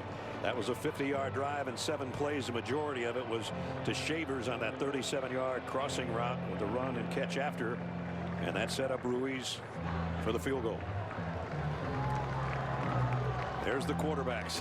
7 touchdown passes so far between the two of them. And just 553 yards through the air. And that is about 170 more than K.J. Costello's previous career high. Another lead change, number 9. So my head is in Miles Brennan's head right now. Okay, you look it up there, 7 minutes to go, 4th quarter. And I think you think back to how Joe Burrow won the team over. Remember the Texas game? Yeah. Game on the line, works his way up in the pocket, throws the biggest touchdown pass of the year. On 3rd and 17. Yes. Now Miles Brennan waits 4 years for his opportunity. Make a statement here. and he'll be his football team. We asked Coach Orgeron a couple weeks ago on SEC replay that you and I did virtually or Facebook-wise, whatever, with the coach. Biggest play last year. I thought he'd say something about Alabama or the SEC championship. He said that conversion against Texas. No, he didn't even think about it. So here we are, 75 yards away right now from Miles Brennan. It's his time, and it's his throw complete. Eric Gilbert. Eric Gilbert, the freshman tight end who has a touchdown catch today. Trying to get everybody in the right spots. On a second down and 5. Chris Curry. Got 2, maybe 3. And got a LSU lineman slow to get up. I'll tell you, there is no respect at all for Miles Brennan keeping that ball on that right hand. Now, remember, you called in the Alabama game, Joe's keeping the ball as his Heisman moment. It's there. I don't know if Miles is going to keep it or not. 4 out of 6 on 3rd and 3 or less. This is the biggest 3 of the day with 6.5 to play. No safety deep again. Brennan, here they come after it. He got away from 1 and 2 and incomplete. And it's 4th down.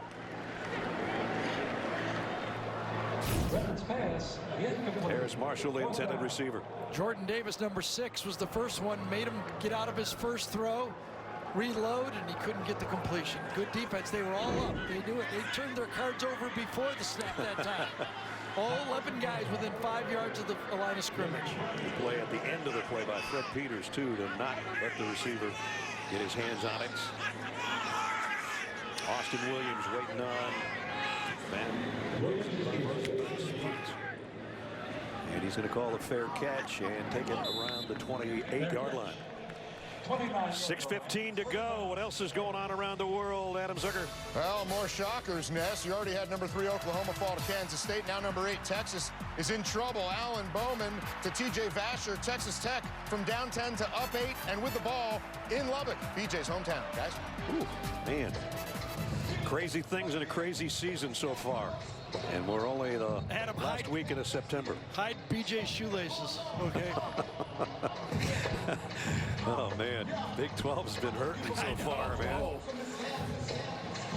553 yards. That is tops in SEC history. Just past Eric Zier, the Georgia great who still does radio broadcast. This situation, wouldn't you just love to hand the ball off a few times? Yeah. My arm's getting sore. Exactly. Can they do that? Nope. They're going to flip it out to Kylan Hill, kind of like a handoff out in the flat. He gets hammered at the 34-yard line.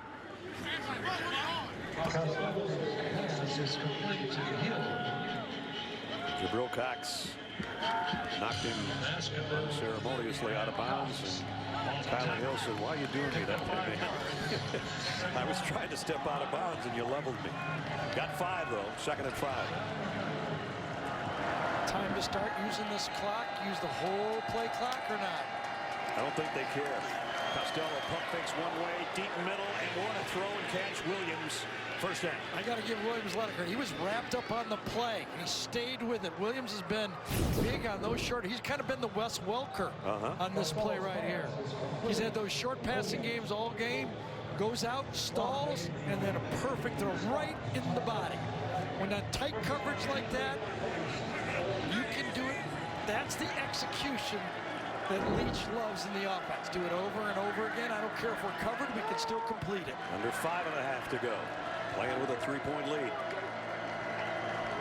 Costello, a little bit of a play fake, threw it into no man's land. I guess Austin Williams might have been the intended receiver. I think that was going to be a wide receiver screen. That's that what I time. thought too. I think he was going to be the blocker. At any rate, stops the clock at 5:17. Remember, LSU used a timeout earlier. It's always nice to run your first play. Just put the 1 up. We're going to run play number 1 in this situation. Did you see Mike signal? That little 3x5 card. Number 1. Play number 1. Let's see what play number 1 is. Usually they love to cross those receivers in front of the quarterback, so that if it's man, they rub. If it's zone, they stop. Well, they do use the play clock all the way down. Costello over the middle, and there he goes again. And we saw this last time for 37 yards, and this time it goes all the way to the 26-yard line. I love to cross those receivers, those shallow routes.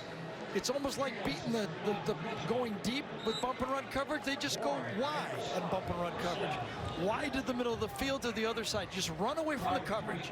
If it's man, you know you got him. Osiris Mitchell with 27 more yards on the reception to the 25.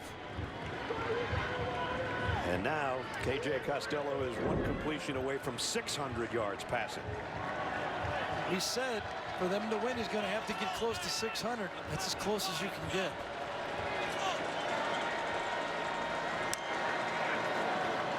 Now they finally hand it off, and it's only a yard or two for Kylan Hill, but that works the clock too.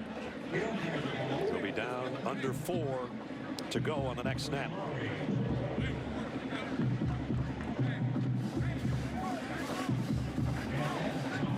Unless they don't use the play clock to their advantage. KJ Costello comes up by his center and he says, yeah, I'm going to back out here in a second. Just take your time. And it will be under 4. And probably down around 5 on the snap. Actually less than that. Finally, Costello delayed blitz. Throws, tips, incomplete. Intended. Jay Ward broke it up. Yeah, Jay Ward anticipated that one and almost beat the ball to the spot that time. Because I've had him for these crossing routes. I've been across too. Watch him anticipate the throw. He comes off of one round. He almost got there before the ball got there, didn't he? That was good timing. Yes. It was a bang play right there. Perfect. Now the biggest third down of the ball game is at hand, especially for the LSU defense.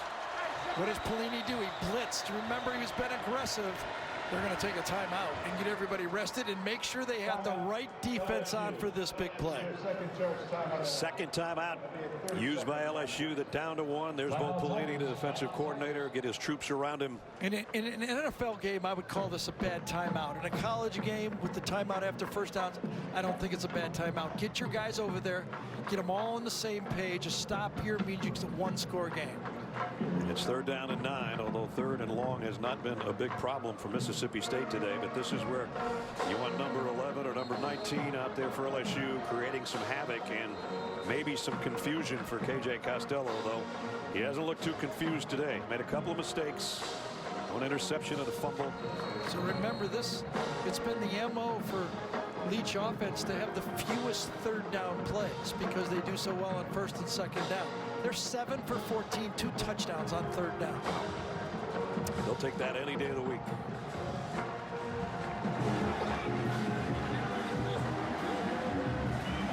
So I'm not sure there's still 21,000 in this building, but you're going to know in a second if the LSU defense gets a stop here. They're trying to make some noise right now. Third and 9.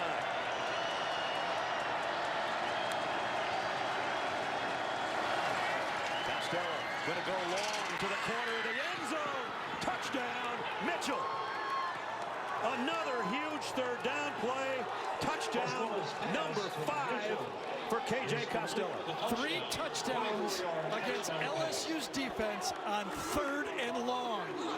This time he beats Jay Ward. Remember, it was Jay Ward who was sniffing on that crossing route before. This time he goes right by him. Stutter and go. Oh, boy. Really bad technique that time. Barely got his hands on him. Was out of phase before he even moved. A pair of 5s, but it's the Maroon 5 that wins it. Oh. Yeah, that's good music for Mississippi State fans. Extra point is good. A 10-point lead again for the Bulldogs of Mississippi State, and what a day for that young man. 623 passing yards and another touchdown here. He stalls. He doesn't really impede the receiver. He thinks he's going short. He guesses a short route. And after KJ Costello throws for over 600 yards, he goes, you know, I might have to try to find where Starkville was on the map, but I'm glad I found it. And I think Starkville's glad they found number 3. Osiris Mitchell has been his Abbott, and KJ's been his Costello. Wow, what a show those two have put on, all the receivers for that matter. And it's 44-34. 3.5 to go, and the longest winning streak in the country is now in serious jeopardy. Just to let you know, I mean, you know, uniforms are big, you know, but the players in the uniforms mean something too. Yeah. That probably would have been Derek Stingley Jr. over there on that play. No doubt. And Osiris Mitchell, 183 yards on 7 catches, including 2 touchdowns. And the last one might be the killer. But still 3:39 to go. And LSU will start 75 yards away.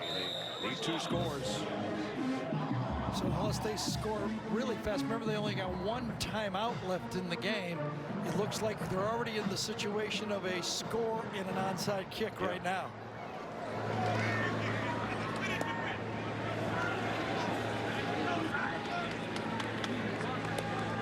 I don't know in our conference-only schedule this year if we're going to see a quarterback do what we're watching right now from KJ Costello. Doubtful. Unless he does it again later in some other games. Miles running pressure on now, big time. Down he goes. Not what they needed. And guess who it is? Brule. That bicycle is the most valuable bicycle in this building.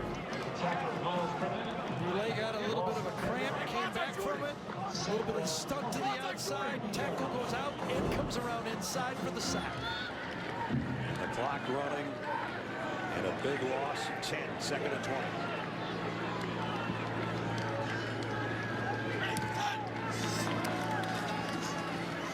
Brennan flushed again, going down again. Way back at the 6-yard line, and it's Jaden Crumedy, the nose tackle. 3-man rush, really good protection, dropping 8, and Miles Brennan right there just does not have confidence to let that ball go in the small seams. He dances around and really causes his own sack on that play. Now they're back inside the 10-yard line, and there's not a lot of 3rd and 26s in the playbook. I mean, come on, 7 sacks in a football game. That's the look, yes, 7 sacks. Backed up to the 9. Brennan, and now from near his own goal line. They'll throw it short over the middle and hope that Emery can do something with it, but he can only get it to the 20. You got to go for it on 4th down. They have to get all the way to the 35-yard line. Flags fly in late. And that might be big if it's against Mississippi State. Be huge. Instead of 4th and 15, could be an automatic 1st down. Didn't see a preliminary signal, so I'm not sure. Here we go.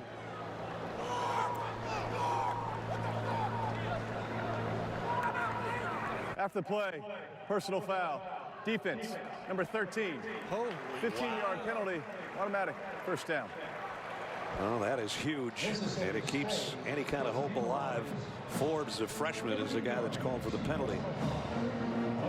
Yeah, it's 4th in the ball game. Now it's alive. Keep your wits about you. Game's not over till it's over. I do not know what he did. He's still shaking his head, too. But whatever he did has given LSU a 1st down at the 2-minute mark.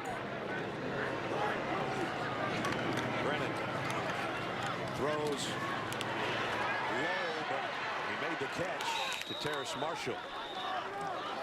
Right side of your screen. Let's see if we can see what happens. Comes into the play, whistles blow. Yes.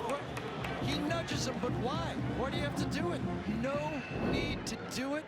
Keeps the game alive. On to a minute and a half. Time is valuable. Brennan throws complete again.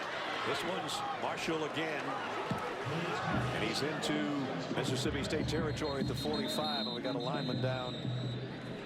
And I think it's Dare Rosenthal, who was shaken up earlier and played through it. This time face down with 1:25 to go.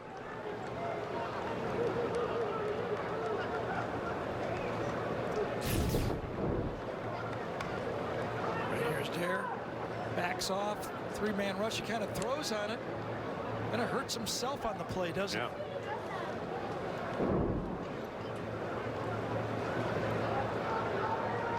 AJ Costello saying, where's my helmet? I may have to go back out there. I don't think so. 623 yards passing, an SEC record. 11th most ever in college football history. And it's an SEC West game. Come on, really? 10-point lead, 1:25 to play. If this holds on, Mike Leach is going to be the guy that finally makes the Mississippi fans say, all right, Dan Mullen's gone, and we got a coach. You think those cowbells will be ringing? You bet. Only win was against LSU 6 years ago. As a top 10 team, LSU comes in number 6 in the country, which you look at the preseason rankings, you go, well, everybody hasn't played. Oklahoma was number 3, and they lost today. Number 6 is a minute 25 from losing. And Mike's made a habit of wins against top 10 teams over the years where he's been. Cameron Wire comes in now to play left tackle. Again, last loss for LSU. 7 overtimes. Mississippi State has been dropping into his zone and giving the underneath throw. Brennan fires complete. It's McMath to the 30. Gracie McMath, they hustle up to the line. Yep. Every second counts right now. And the first down stopped the clock. Now let's see how quickly they get it snapped as it's back in play. It'll take him a couple of seconds. Brennan loads, reloads, rolls to throw across the middle. Tough catch made by Emory. He's trying to get to the sideline and won't get there. Got it to the 22-yard line. Clock continues to run, and now it stopped. Yeah, I kind of think that's a good timeout because it's going to be 10 to 12 seconds before they can run another play.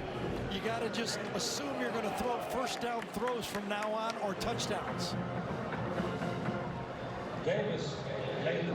Well, coming up tonight on CBS begins with the drama Bull. Then the action heats up on SWAT, followed by a new edition of 48 Hours tonight only on CBS. If you told the score to some folks, they might say it's Bull, but it's not. It's real. It's a 10-point Mississippi State lead with less than a minute to go, and the defending champions are out of timeouts. Both sides should be getting their onside kick and onside hands team ready.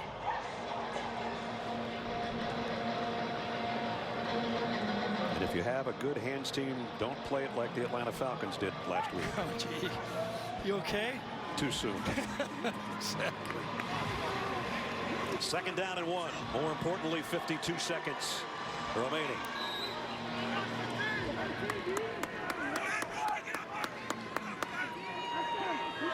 Everybody looks to the sideline. Miles Brennan back to his cadence. Throw out in the flat to Marshall. Broke one tackle, didn't get the next one down to the 15. Gonna have to hustle. First down, stops momentarily. So they needed the 1, they got that, they got about 6. And now they're at the 16-yard line and the clock begins to run again. Penalty. Everybody moving. Yep, legal procedure that time. LSU left tackle. Wire moved, I believe.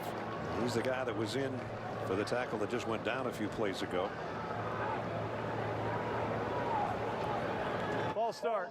Offense, number 17. The foul also results in a 10-second subtraction. Please reset the game clock to 28 seconds. So the tackle saw the receiver moved, and he moved on that movement. Yep. They called it on McMath. They could have called it on either one of them. So 10-second runoff. Down to 28 seconds. And first and 15. Gotta rip it to the end zone here, don't you, Gears? Yeah, I don't think anything short of the end zone is going to do it. Well, he dropped it, or it would have been a touchdown, maybe. It would have been a catch at the 4. They can get a first down, though, Ness. If they got between the 5 and the goal line, it still would be.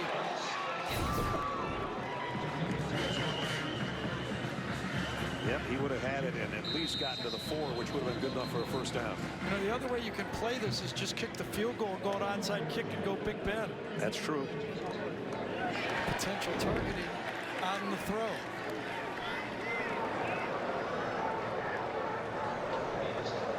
So the long run for our referee, Jason Autry, down where he'll take a look at the replay on the opposite 10-yard line. And we'll take a look at it with you. The play is under review for potential But he did get him with his arm. He was defenseless after he dropped the ball. Gene, what do you see? Yeah, what you've got to look at, too, is how that helmet dips right before contact. That's your indicator. He definitely is in a defenseless posture, and that helmet seems to dip right before contact and make contact with that side of that receiver. Now, he does lower the shoulder as well. It's tight, but there's an indicator there of a lowering of the helmet, Does the helmet and I'm sure that's what they're looking at. Gene, does it have to be actually the helmet? Does it have to be proven to hit, or is that enough to call targeting right there? Let's suppose it's 3 or 4 inches away. Yeah, you still want to have contact with the helmet, Gary, but those are the indicators that you're looking toward. Right, because I couldn't tell if he collided with his helmet or not. Yeah. So there is no targeting. Yeah, that's what I thought. I could not see the helmet engage into the helmet. So it's going to be 2nd down and 15. There's 22 seconds left in the game. And if you don't pick up a touchdown here, as Gary said, do you kick the field goal and try to get it to 7 and then hope for a miracle and an onside kick? But it's Brennan to throw. Scanning the field. He is going to throw it short. There's a flag down at the line of scrimmage. You know, I thought that LSU was almost in an illegal formation, like they had covered one of the receivers on the play. I wonder if that's the call. They're going to start running out of seconds if that's the call.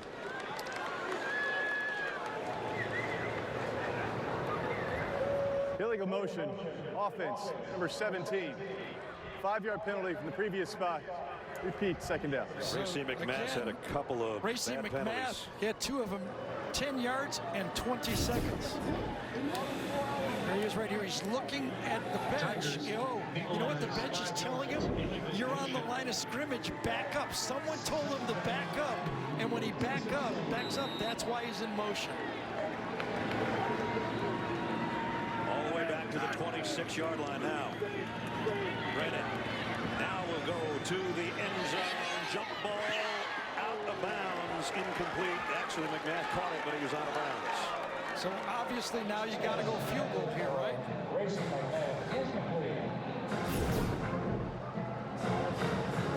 Fred Peters was the guy in coverage. He's the guy that almost got called for the targeting a couple of plays ago. Here's the look at McMath just running out. Ooh, it's closer than I thought. I think it's still get up. Well, I'd take the 3. I'd take the chance at the 3 and then try to throw a helmet. They might run out of time on this play if he waits too long to unload. Clock is going to expire on the jump ball, and it's intercepted in the end zone anyway. And Mississippi State has pulled off an upset on the road and picked off the defending national champion and 6th-ranked LSU Tigers. And KJ Costello, his debut in the SEC, nothing short of brilliant. 623 yards and 5 touchdowns. And in a game that seesawed back and forth 9 times, the Pirate and the air raid offense of Mississippi State has come to the SEC.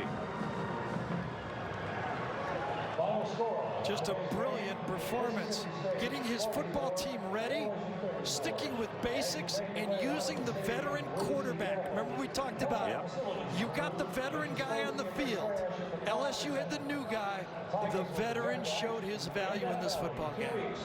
For the first time, a loss for LSU in the last 17 games. And the reaction at the very end, a very happy quarterback, as well he should be. What a show by KJ Costello. And on the other side, Miles Brennan, his debut not what he was hoping for. They will be partying in Starkville tonight. One thing I will say, Ness, we know it's not us. We're not jinxed because he threw for 5 yards with us in the Sun Bowl. And he threw for so he's averaging over 300 with us. Yeah, he is. And Mike Leach is with Jamie Ordo. Coach, I know you preach intuition through repetition. How comfortable did KJ Costello look in your offense today? I thought we got better as time went on. I thought, we definitely had some rocky parts, and, some of it has to do with the fact that, they're getting good pressure. I mean, they have big, strong, brutal guys, and so they pressured us most of the day. But I thought he did a good job sticking in there. And the best thing he did after we hit adversity, he responded to it. He's a great job being the same guy every play and can play the next play maybe as good as anybody I've dealt with. So, yeah, I thought he really had a good debut. And I know that we have a turnover or two, but, that wasn't just him. And then, heck, if we all start something like he did, we'd be very happy, I think. Well, what a welcome back to the SEC for you, Coach. It's a great day for you, huh? That's it's better than average, I'll tell you that. This stadium, there's a lot of ghosts in this stadium, and and you play. We played LSU because New England, Green Bay, and the Chiefs had somebody scheduled, so we played these guys. But I'm really proud of our guys. I thought we played real well. I thought we stuck in there during tough times and won the game. Well, they want to celebrate with you. Thanks, Coach. All right, thank you. Well, Death Valley, where dreams come to die, but the dream was alive for KJ Costello today. And now it's time for the play of the game, presented by Jersey Mike Subs. And the play of the game is going to involve the quarterback, or maybe Osiris Mitchell, who caught 7 balls for 183 yards. And this was the final nail in the LSU coffin in the corner. Neil Price is how he called it for the Bulldog Radio Network. From the LSU 24. 3 receivers right, 1 left. Hill in the backfield with Costello, who takes the snap. Slings it for the end zone. Touchdown, Bulldogs! Osiris Mitchell. Oh, my! And he's put Mississippi State in front, 43-34, and over the right shoulder grab in the back right of the end zone. And oh my, and Osiris, his 7th catch of the day for 183 and 2 touchdowns. I love to see what guys do after adversity. That's what the teammates look at. After the 2 turnovers, he produced a field goal and a touchdown to take the game. What a day. We might not see a performance like that again for a long time out of the quarterback. KJ Costello and his team pulls off the upset over number 6 LSU here in Baton Rouge. For Gary Danielson and Jamie Erdahl, I'm Brad Nessler. It has been great to have you back with us in the SEC on CBS from Baton Rouge. Final score 44-34. College football postgame show presented by Rocket Mortgage. Coming up right after these messages. So long for Baton Rouge.